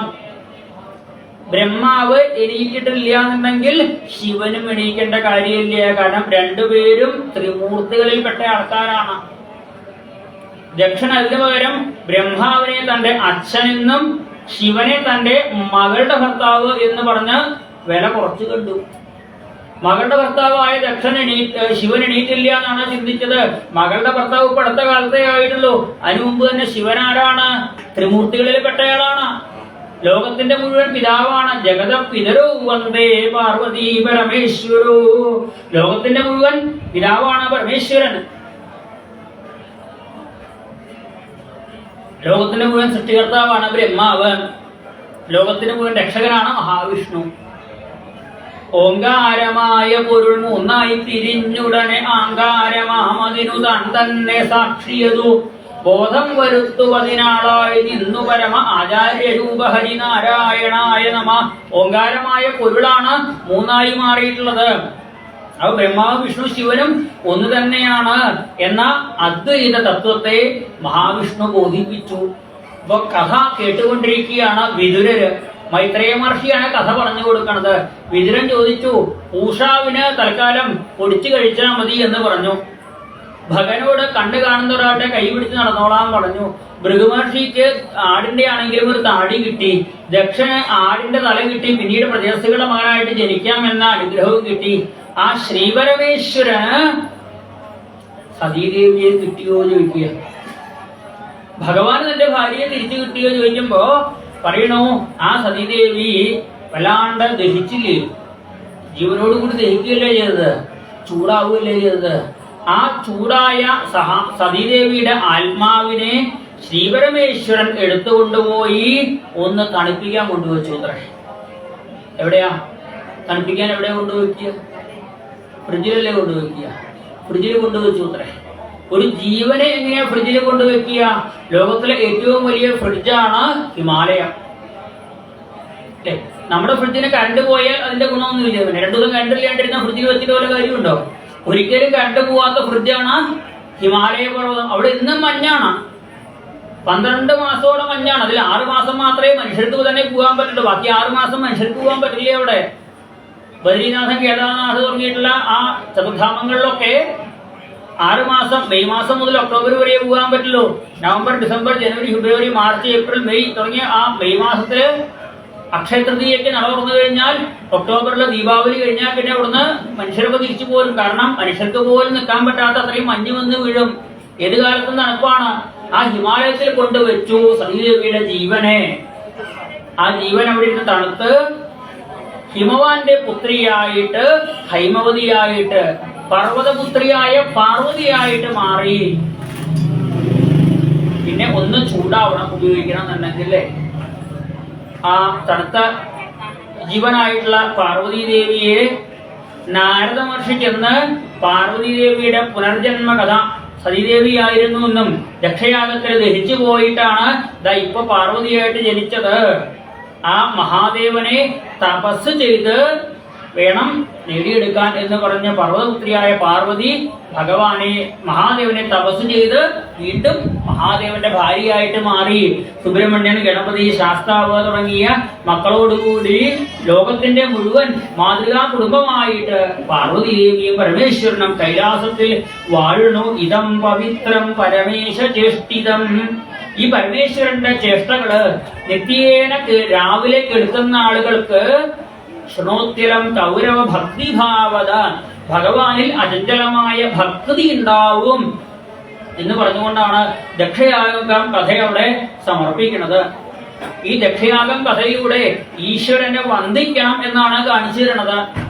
അത് ഈശ്വരനെ നിന്ദിച്ച് തലപോയ ദക്ഷന്റെ കഥ പറഞ്ഞു എന്നിട്ട് പറഞ്ഞു, ഈശ്വരനെ നിന്ദിക്കരുത്, തല കൂടുകയുള്ളൂ. അതുകൊണ്ട് എന്ത് വേണം? ഈശ്വരനെ വന്ദിക്കണം. ഈശ്വരനെ വന്ദിക്കണമെന്ന് എപ്പോഴാ പഠിക്കേണ്ടത്? ചെറുപ്പത്തിലെ 5 വയസ്സിന് മുമ്പേ പഠിക്കണം. അമ്മ പഠിപ്പിച്ചു കൊടുക്കണം. ഓരോ അമ്മമാരുമാണ് ഈശ്വരനെ വന്ദിക്കണമെന്ന് മക്കളെ പറഞ്ഞു കൊടുക്കേണ്ടത്. സപ്താഹവിധിയിൽ വരുമ്പോ അവിടെ ഭഗവാനെ കൊണ്ടുപോയി തൊഴിക്കുക. അവിടെ ലക്ഷാർച്ചന നടക്കുന്നുണ്ട്. വിഷ്ണു സഹസ്രനാമത്തെ 100 തവണ ജപിച്ച് അർച്ചന ചെയ്യുന്ന ലക്ഷാർച്ചന അവിടെ നടക്കുന്നുണ്ട്. അവിടെ കൊണ്ടുപോയി കുട്ടികളെ തൊഴിയിക്കണം, കുട്ടികൾക്ക് കാണിച്ചു കൊടുക്കണം. ഇന്ന് ഇപ്പൊ ഉച്ചയ്ക്ക് നിർത്തുമ്പോ ആ ലക്ഷാർച്ചനയുടെ കലശം ഇവിടെ ഭഗവാൻ അഭിഷേകം ചെയ്യും. അത് കൊണ്ടുവന്ന് തൊഴിയിക്കണം. ദിവസവും രാവിലെ 51 കുടം പാല് കൊണ്ട് ഭഗവാൻ അഭിഷേകം ചെയ്യുന്നുണ്ട്. രാവിലെ കൊണ്ടുവന്ന് അമ്മമാര് വേണം ആ കുട്ടികളെ കൊണ്ടുവന്ന് ഭഗവാന്റെ പാലഭിഷേകം തൊഴിയിച്ചു കൊടുക്കാനായിട്ട്. 6 മണിയോ 6 മണിക്കാണ് ഭഗവാനെ. ഇതൊരു കാഴ്ചയാണെന്ന് അറിയുക. വളരെ വളരെ ദുർലഭമായിട്ട് മാത്രം കാണാവുന്ന കാഴ്ചയാണ്. 10-20 ലിറ്റർ പാല് 51 കുടങ്ങളായിട്ട് അങ്ങനെ ഓരോ കുടത്തിൽ പാല് മുക്കി അഭിഷേകം ചെയ്യുക. അപ്പോഴേക്കും അടുത്ത ആള് അടുത്ത കുടം മുക്കി കൊടുക്കും. അതങ്ങനെ അഭിഷേകം ചെയ്യുക. പാലിലങ്ങനെ കുളിച്ചു നിൽക്കുന്നത് ഗുരുവായൂരപ്പനെ കാണാൻ. രാവിലെ 6 മണിക്ക് എന്റെ കുട്ടികളെയും കൊണ്ടുവരണം. അല്ലെ, അച്ഛൻ ചിലപ്പോൾ എണീക്കുന്ന അച്ഛൻ കിടന്നുറങ്ങും. ഇവിടെ ചിലപ്പോൾ അമ്മമാര് വേണം കുട്ടികളെ കൊണ്ടുവന്ന് കാണിച്ചു കൊടുക്കാൻ. ഇനി 5 ദിവസം കൂടി ഉണ്ട്, വേണമെങ്കിൽ കൊണ്ടുവന്നോളൂ നാളെ മുതല്. കാരണം കുട്ടികൾ അത് കണ്ടു കഴിഞ്ഞാൽ ഒരിക്കലും അവരുടെ ജീവിതത്തിൽ നിന്ന് മറക്കില്ല അത്. കാരണം എപ്പോഴും കാണാൻ പറ്റുന്നതല്ല അവർക്ക്. പാലിൽ കുളിച്ചു നിൽക്കുന്ന ഭഗവാനെ ഇതാ ഇന്നിപ്പോ ഉച്ചയ്ക്ക് നിർത്തി കഴിഞ്ഞാൽ ലക്ഷാർത്ഥിയുടെ കലശം ഭഗവാൻ അഭിഷേകം ചെയ്യും. അത് കഴിയുമ്പോഴേക്കും തന്നെ ഒന്ന് കഴിയുമ്പോഴേക്കും അടുത്തതാണ്. ആ കലശാഭിഷേകം കഴിയുമ്പോഴേക്കും ഭഗവാനെ വാമനമൂർത്തിയായിട്ട് കളഭച്ചാർത്താണ്, ദശാവതാര ചാർത്ത് നടക്കുകയാണ്. അതിൽ ഇന്നലെ നരസിംഹമൂർത്തിയായിട്ടായിരുന്നു, ഇന്ന് വാമനായിട്ട് ഭഗവാനെ കളഭം ചാർത്തുന്നത്. ഇതൊക്കെ കുട്ടികൾക്ക് കാണിച്ചു കൊടുക്കുക, കുട്ടിക്കാലത്ത് തന്നെ കാണിച്ചു കൊടുക്കുക. നമ്മുടെ കുട്ടിക്കാലത്ത് ഇപ്പോ 50 വയസ്സുള്ളവരുടെ കുട്ടിക്കാലത്ത് ഇങ്ങനെയൊക്കെ ഭാഗവതം കേൾക്കാനോ പൂജകൾ കേൾക്കാനോ ഇതുപോലെ പങ്കെടുക്കാനോ സാധിച്ചിട്ടുണ്ടോ അവർക്ക്? ഇതുപോലെ വീടുകളിലെ യജ്ഞങ്ങൾ വല്ലതും ഉണ്ടോ? സപ്താഹമൊക്കെ ഏതെങ്കിലും അമ്പലത്തിൽ എപ്പോഴെങ്കിലും ഒരെണ്ണം ഉണ്ടാകാറായി അല്ലേ? പലർക്കും അമ്പലത്തിലേക്ക് തന്നെ പോകാൻ ചിലപ്പോ പറ്റിക്കോളണമെന്നില്ല. ചിലപ്പോ വീട്ടിൽ നിന്ന് പുറത്തിറങ്ങാൻ പറ്റില്ല എന്നുള്ള കർശന നിയന്ത്രണമൊക്കെ. ഒന്നിപ്പോ അങ്ങനെ നിയമമൊന്നുമില്ലല്ലോ. ഇന്ന് വീട്ടിൽ നിന്ന് ഇറങ്ങണ്ട പറഞ്ഞാൽ നിങ്ങൾ ഇറങ്ങണ്ട, ഞാൻ ഇറങ്ങി പറഞ്ഞാൽ എനിക്ക് പോരാ. പോണ്ടാന്ന് പറഞ്ഞാലും കേൾക്കേണ്ട ആവശ്യമൊന്നുമില്ല. സൽക്കർമ്മങ്ങൾക്കാവുമ്പോ വേണ്ടാത്തടത്തേക്ക് പോരുന്നതേ ഉള്ളൂ. വേണ്ട സ്ഥലങ്ങളിലേക്ക് പോവാൻ ഇനിയിപ്പോ ആരും സമ്മതിച്ചില്ലെങ്കിലും പോവാൻ. ഞാൻ അമ്പലത്തേക്ക് പോവാ പറഞ്ഞാൽ അമ്പലത്തിൽ നിന്നും പോകരുത്. നിങ്ങൾ കൊണ്ട ഞാൻ പോകുന്നുണ്ട്, കുഴപ്പമൊന്നുമില്ല അല്ലെ? ഇന്ന് അങ്ങനെ സമ്മതിക്കാത്ത കുഴപ്പമൊന്നുമില്ല. ഇന്നിപ്പോ ആർക്ക് വേണമെങ്കിലും ഓട്ടോ വിളിച്ചാൽ ഓട്ടോ വരും, കാറ് വേണമെങ്കിൽ കാറ് വിളിച്ചാൽ കാറ് വരും. സൗകര്യങ്ങളൊക്കെ ഉണ്ട്. സൗകര്യങ്ങൾ ഉണ്ടായിട്ട് അത് ഉപയോഗപ്പെടുത്തുന്നില്ല വെച്ചാൽ പിന്നെ നിവൃത്തിയൊന്നുമില്ല. അവസരം ഉണ്ടായിട്ട് ഉപയോഗപ്പെടുത്താണ്ടിരിക്കുക. പണ്ട് അവസരം ഇല്ലാഞ്ഞിട്ടാണ്, ഇന്നിപ്പോ അങ്ങനെയല്ല. ഇന്നിപ്പോ അവസരം ഉണ്ട്, ധാരാളം സൽക്കർമ്മങ്ങള്. ഇനി വീട്ടിൽ നിന്ന് പുറത്തേക്ക് ഇറങ്ങാൻ പറ്റിയില്ല എന്നുണ്ടെങ്കിൽ ഫേസ്ബുക്കിലോ യൂട്യൂബിലോ ആയിട്ട് ധാരാളം സൽക്കർമ്മങ്ങളെ കുറിച്ച് നമുക്ക് കാണാം. രാവിലെ 4 മണിക്കൊക്കെ ടിവിയിൽ കാണാം തിരുപ്പതിയിൽ നടക്കുന്ന അഭിഷേകം. ആരെണീക്കുന്നു 4 മണിക്ക്? 4 മണിക്ക് നീട്ട് സംസ്കൃത ചാനലോ ആ ചാനൽ വെച്ച് കഴിഞ്ഞാൽ തിരുപ്പതിയിൽ നടക്കുന്ന ശ്രീകോവിൽ നടക്കുന്ന അഭിഷേകം സുഖമായിട്ട് കാണാം. എന്തൊരു ഭംഗിയാവും നോക്കൂ ആ അഭിഷേകവും അലങ്കാരങ്ങളും ഓരോന്നും കാണുന്നത്. ആരതിയൊക്കെ ഇനി തൊഴുക എന്ന് പറഞ്ഞു കഴിഞ്ഞാല് 3 മണിക്ക് വരാൻ പറ്റിയിട്ടുണ്ടെങ്കിൽ 3 മണിക്ക് ഇരുന്നിട്ട് ആ ഗുരുവായൂര് നിർമാല്യം നമുക്ക് കണ്ണടച്ചുകൊണ്ട് തൊടാം. ഗുരുവായൂര് ലൈവൊന്നുമില്ല, അവിടെ ഈ ക്യാമറ ഒന്നും കിടത്തില്ല. തിരുപ്പതിയിൽ അങ്ങനെയല്ല. അതുപോലെ പുറമേയുള്ള കേരളത്തിന് പുറത്തുള്ള പല പല അമ്പലങ്ങളിൽ നടക്കുന്ന കാര്യങ്ങള് കാണാം. ഇതാ ഇപ്പൊ ഇവിടെ നടക്കുന്ന സപ്താഹം ഫേസ്ബുക്കില് വരാത്ത ആളുകൾക്ക് വീട്ടിലിരുന്നുകൊണ്ട് കാണാം. ആ ഫേസ്ബുക്ക് എടുത്തു കഴിഞ്ഞാല് വേണു മൂസത് എന്നുള്ള ഒരു ഫേസ്ബുക്ക് പേജ് ഓപ്പൺ ചെയ്ത് നോക്കിയാൽ മതി. ഇവിടെ രാവിലെ നടക്കുന്ന അഭിഷേകം നിങ്ങൾ വരാൻ പറ്റിയില്ല ഫേസ്ബുക്കിൽ കണ്ടോളൂ വീട്ടിലിരുന്നുകൊണ്ട്. ആ 50 കുടം പാലിന്റെ അഭിഷേകവും ഫേസ്ബുക്കിൽ ലൈവായിട്ട് കാണാൻ പറ്റുന്നുണ്ട്. എത്രയോ ദൂരത്തിന്റെ രാവിലെ ഇന്ന് 126 ആൾക്കാരാണ് വീട്ടിലിരുന്നു കൊണ്ട് ആ അഭിഷേകം തൊഴുന്നത് ഫേസ്ബുക്കിലൂടെ. VENU സ്പേസ് MOOSAD ആ സമയത്ത് ആ 6 മണിക്ക് ഉള്ള ഒരു അഭിഷേകം പല പല നാട്ടില് ദുബായിൽ വരെ ഇരുന്നിട്ട് ദർശിക്കുന്നവരുണ്ട്. ദിവുപോറ്റി പോലും അറിഞ്ഞിട്ടുണ്ടാവില്ല ദുബായിൽ ഇരിക്കുന്ന ആൾക്കാർ അദ്ദേഹത്തിന്റെ വീട്ടിലെ പാലഭിഷേകം തൊഴുന്നു എന്നുള്ളത്. പലരും ചോദിക്കുന്നത് എവിടെ ഈ വീട് ഇത്രയും ഇങ്ങനെ ഒരു മഹാത്മാവ് ഒരു വീട്ടിൽ വെച്ച് ഇത്രയും വലിയൊരു സൽക്കർമ്മമൊക്കെ നടത്തുക എന്ന് പറഞ്ഞു കഴിഞ്ഞാൽ. ഈ ഒരു ദീപസ്തംഭം തന്നെ കണ്ടിട്ട് എത്രയോ ആൾക്കാർ അത്ഭുതം പറഞ്ഞിട്ടുണ്ട്. ഒരു വീട്ടിൽ ഇങ്ങനെ ഒരു ദീപസ്തംഭം വെച്ചുകൊണ്ട് അതിൽ നെയ്യ് ഒഴിച്ച് കത്തിക്കണം എന്നുണ്ടെങ്കിൽ അദ്ദേഹത്തിന്റെ ആ ഒരു മനസ്സിന്റെ വലിപ്പം. ഈ ദീപസ്തംഭം തന്നെ വന്ന ആൾക്കാർ ചിലപ്പോൾ ശ്രദ്ധിച്ചിട്ടുണ്ടാവില്ല, ഇത്രയും വലിയൊരു സാധനം ഉണ്ടായിട്ട് ശ്രദ്ധിച്ചിട്ടുണ്ടാവില്ല. പറയുമ്പോഴാവും ശ്രദ്ധിക്കണത്. അത് എണ്ണയല്ല, നെയ്യ് ഒഴിച്ചിട്ടാണ് കത്തിക്കുന്നത്. വിളക്ക് കത്തിക്കുന്നതിൽ ഏറ്റവും ഉത്തമമായിട്ടുള്ളതാണ് നെയ്യ് ഒഴിച്ച് കത്തിക്കുക എന്നുള്ളത്. 2ാം തരമാണ് എള്ള് കൊണ്ടുള്ള എണ്ണ കത്തിക്കുക. 3ാം തരമായിട്ട് വെളിച്ചെണ്ണ കൊണ്ട് നാളികേര എണ്ണ കൊണ്ട് കത്തിക്കുക. 4ാം തരമായിട്ട് കടലെണ്ണ കൊണ്ട് കത്തിക്കുക. അല്ലെ, ഒരിക്കലും കത്തിക്കാൻ പാടില്ലാത്തതാണ് വിളക്കെണ്ണ എന്ന് പറഞ്ഞ വാങ്ങുന്ന സാധനം കൊണ്ട് കത്തിക്കാത്തത്. അതുകൊണ്ട് കത്തിച്ചാൽ വിളക്ക് വെക്കുന്നതിന്റെ വിപരീത ഫലം കിട്ടും. കാരണം ഹോട്ടലുകളിൽ മാംസം വറക്കുന്ന എണ്ണ കൊണ്ടുപോയിട്ട് സംസ്കരിച്ച് അമ്പലത്തിലേക്ക് വിളക്ക് വെക്കാൻ വേണ്ടി വിളക്കെണ്ണ കൊണ്ട് കൊടുക്കുക. ഈ എള്ള ആട്ടിയിട്ടാണ് എള്ളെണ്ണ കിട്ടുന്നത് അല്ലെ, കടല ആട്ടിയിട്ടാണ് കടലെണ്ണ. ഈ വിളക്കിനെ ആട്ടിയിട്ടാണ് വിളക്കെണ്ണ കിട്ടുന്നത്. വിളക്കെണ്ണ എന്ന് പറഞ്ഞ ബോർഡ് വെച്ച ഒരു സാധനം വാങ്ങേ ചെയ്യരുത്. വിളക്ക് വെച്ചില്ലെങ്കിൽ ദോഷമില്ല. ഈ വിളക്ക് കൊണ്ടുകൊണ്ട് വിളക്ക് വെച്ചാൽ ക്യാൻസർ വരും, സംശയമൊന്നുമില്ല. വിളക്കെണ്ണ എന്ന് ബോർഡുള്ള ഒരു സാധനം വാങ്ങരുത്, ഒരിക്കലും വാങ്ങരുത്. നിങ്ങൾ വിളക്ക് വെച്ചില്ലെങ്കിലും കുഴപ്പമൊന്നുമില്ല, വിളക്ക് വെച്ചില്ലെങ്കിൽ ദോഷമില്ല. ഇത് വെച്ചാൽ ദോഷമുണ്ട്. അതിന്റെ പുക അന്തരീക്ഷത്തെ മുഴുവൻ മലിനമാക്കേണ്ടതാണ്. ഒരിക്കലും വാങ്ങരുത്. വില കുറഞ്ഞ എണ്ണ, ഏറ്റവും വില കൂടിയ എണ്ണയെ വാങ്ങാൻ പാടുള്ളൂ. വിളക്കെണ്ണ എന്ന് പറഞ്ഞാൽ അടിയിൽ ചെറുതായിട്ട് എഴുതിയിട്ടാവും ഇത് എക്സ്റ്റേണൽ യൂസ് ഓൺലി, പുറത്ത് മാത്രമേ ഉപയോഗിക്കാവൂ, അകത്തേക്ക് ഉപയോഗിക്കരുത് എന്നാണ്. എള്ളെണ്ണ നമുക്ക് ഉപയോഗിക്കാം. നമ്മൾ അച്ചാറുണ്ടാക്കുമ്പോൾ അച്ചാറിൽ എള്ളെണ്ണ ഒഴിക്കാറില്ലേ? വെളിച്ചെണ്ണ പാചകത്തിന് ഉപയോഗിക്കാറില്ലേ? കടലെണ്ണ പാചകത്തിന് ഉപയോഗിക്കാറ്. എന്തിന്? ഈ സൂര്യകാന്തിയുടെ എണ്ണ വരെ വേണമെങ്കിൽ പാചകത്തിന് ഉപയോഗിച്ചോളൂ, വലിയ കുഴപ്പമില്ല. വിളക്ക് വെക്കാൻ ഉപയോഗിച്ചോളൂ, വലിയ നല്ലതെന്നല്ല പറഞ്ഞത്, വലിയ കുഴപ്പമില്ല. ഒരിക്കലും വിളക്കെണ്ണ എന്ന് ബോർഡ് കണ്ടുവോ ആ എണ്ണ ഒരിക്കലും വാങ്ങരുത്. നീ എണ്ണ കച്ചവടക്കാർ ഇവിടെ ഉണ്ട്, ദേഷ്യം വന്നാൽ ഒരു കുഴപ്പമില്ല അവിടെ. കുറെ ആൾക്കാർ വാങ്ങാണ്ടിരുന്നാ പിന്നെ അവര് കൊണ്ടുവയ്ക്കാണ്ടിരുന്നോളും. ഈ വിളക്കെണ്ണ എന്ന് പറഞ്ഞാൽ പറയുക വിളക്കെണ്ണ വേണ്ടാന്ന് പറയുക. നല്ല വിലയുള്ള എണ്ണ, ഒരു വിലയില്ലാത്ത സാധനമാണോ ഭഗവാന് കൊടുക്കേണ്ടത്? നല്ല സാധനം വേണ്ടേ കൊടുക്കാൻ.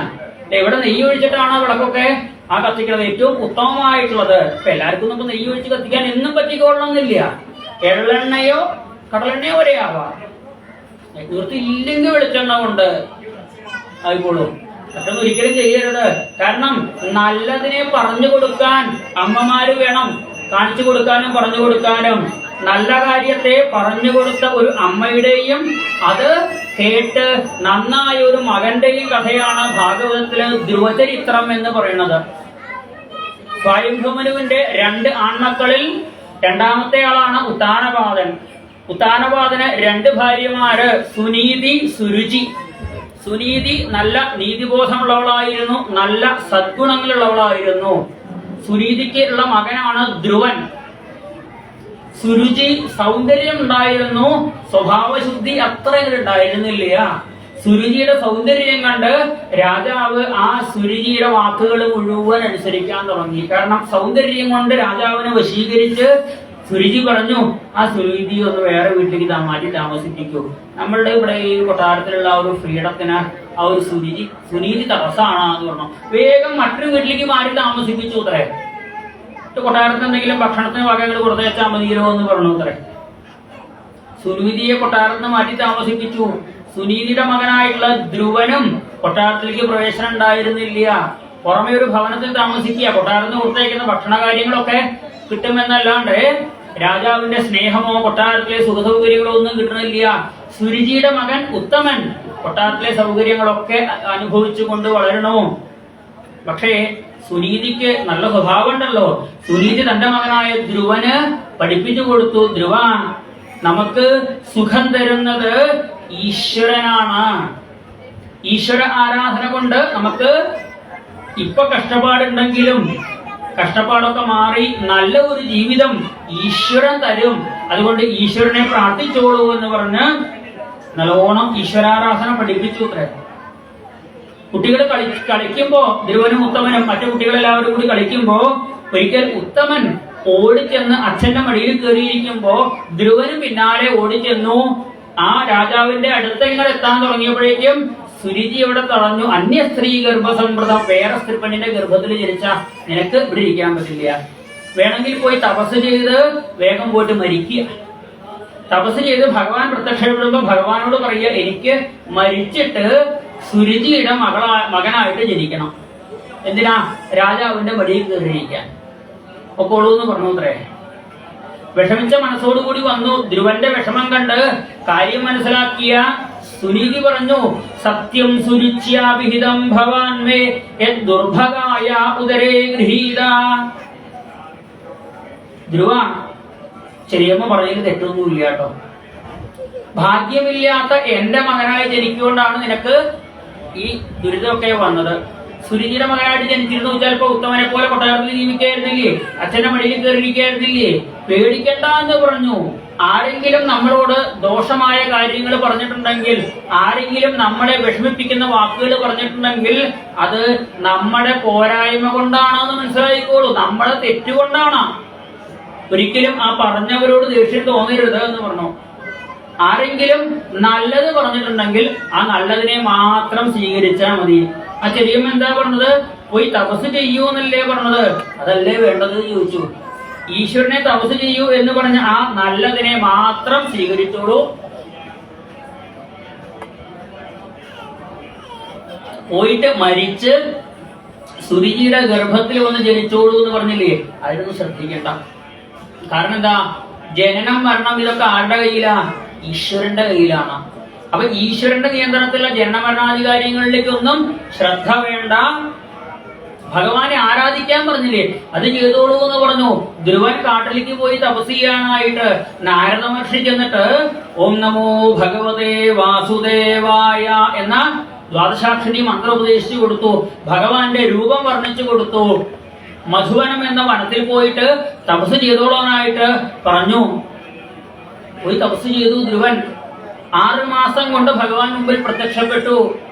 ധ്രുവനോട് പറഞ്ഞു, ധ്രുവ 36,000 കൊല്ലം ഭൂലോക ചക്രവർത്തിയായിട്ട് രാജ്യം ഭരിച്ചോളൂ, അത് കഴിഞ്ഞ് എന്റെ അടുത്ത് വന്നോളൂ എന്ന് പറഞ്ഞു.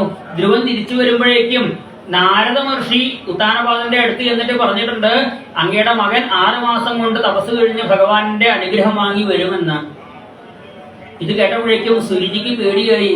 താൻ ആട്ടിപ്പറഞ്ഞയച്ച ധ്രുവൻ അനുഗ്രഹം വാങ്ങി വരുന്നാണ് പറഞ്ഞത്. ഭഗവാനെ തപസ് ചെയ്തിട്ട് ഭഗവാന്റെ അനുഗ്രഹം നേടിയ ഒരാളെ തോൽപ്പിക്കാൻ തന്നെ കൊണ്ടാവില്ല. സുരുചി എന്ത് ചെയ്തു? സുനീതിയെ ഇറക്കി വിട്ടതല്ലേ, ആ സുനീതിയെ കൂട്ടിക്കൊണ്ടുവന്ന് അവിടെ പട്ടമഹർഷിയായിട്ട് അവിടെ ഇരുത്തി സുനീതിയെ പരിചരിച്ചുകൊണ്ടിരിക്കാൻ തുടങ്ങി. മകൻ അവിടെ തപസ് ചെയ്യാൻ തുടങ്ങിയപ്പോഴേക്കും അമ്മയ്ക്ക് നഷ്ടപ്പെട്ട പട്ടമഹർഷി സ്ഥാനം തിരിച്ചു കിട്ടി. ഇതാണ് മക്കളെ നാമം ജപിപ്പിക്കാൻ, മക്കളെ സൽക്കർമ്മങ്ങള് ചെയ്യിപ്പിക്കുന്ന അമ്മയ്ക്ക് കിട്ടുന്ന ഗുണം. ധ്രുവൻ അവിടെ തപസ് ചെയ്തപ്പോഴേക്കും സുരുചിക്ക് പട്ടമഹർഷി സ്ഥാനാണ് കിട്ടിയത്. വീട്ടിൽ നിന്ന് ഇറക്കി വിട്ടവളായിരുന്നു.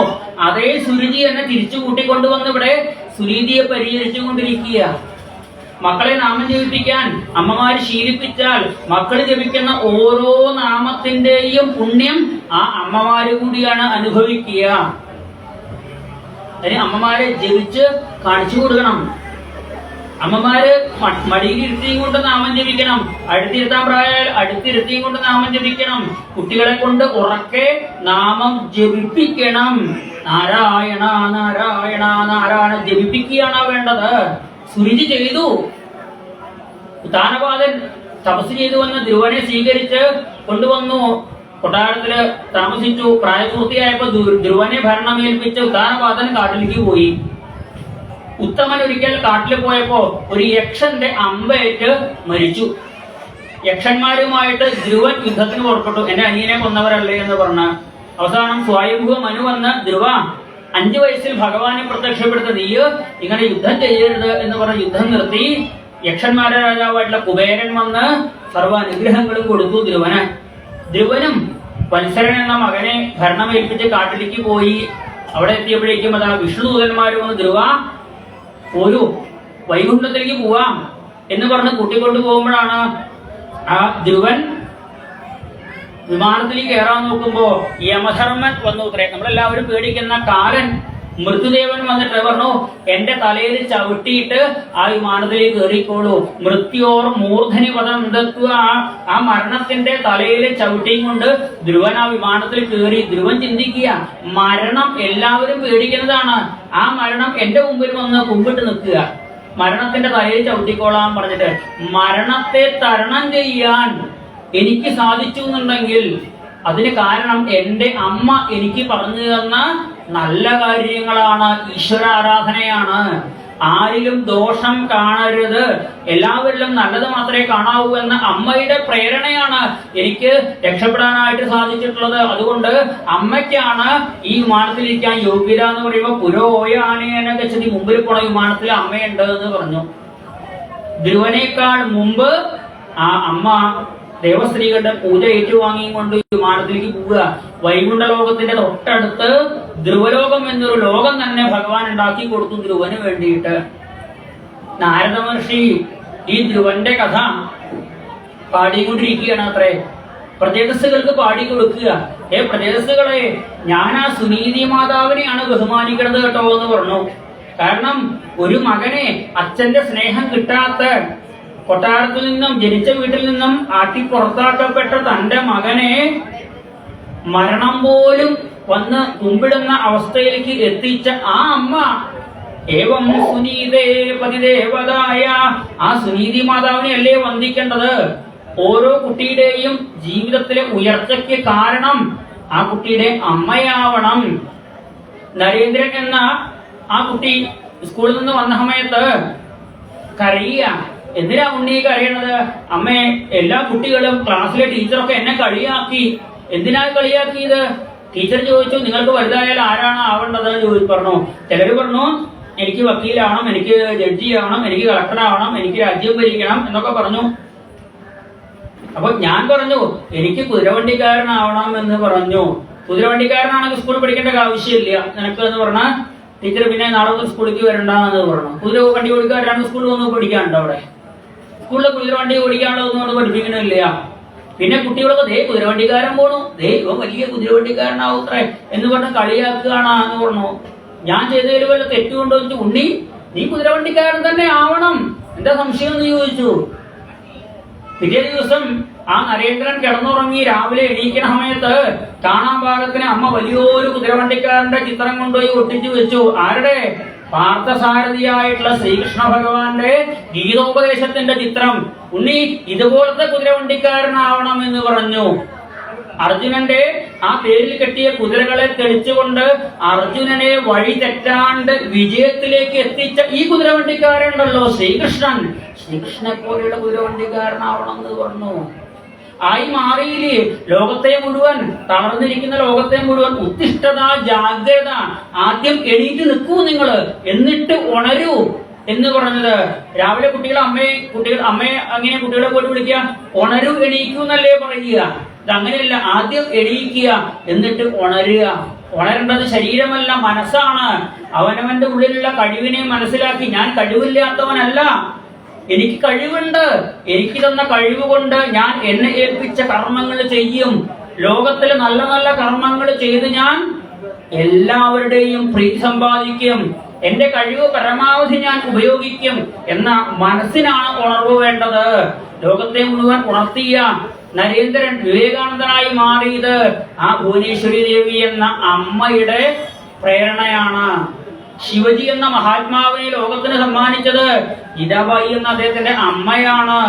ഓരോ കുട്ടികളെയും ഉന്നതമായ പദവിയിലേക്ക് എത്തിക്കാൻ അവരുടെ അമ്മമാർക്ക് സാധിക്കും. മാതൃശക്തി ചിലരൊന്നുമല്ല അമ്മമാർക്ക് കുട്ടികളെ ഉയർത്തിക്കൊണ്ടുവരാൻ സാധിക്കുക.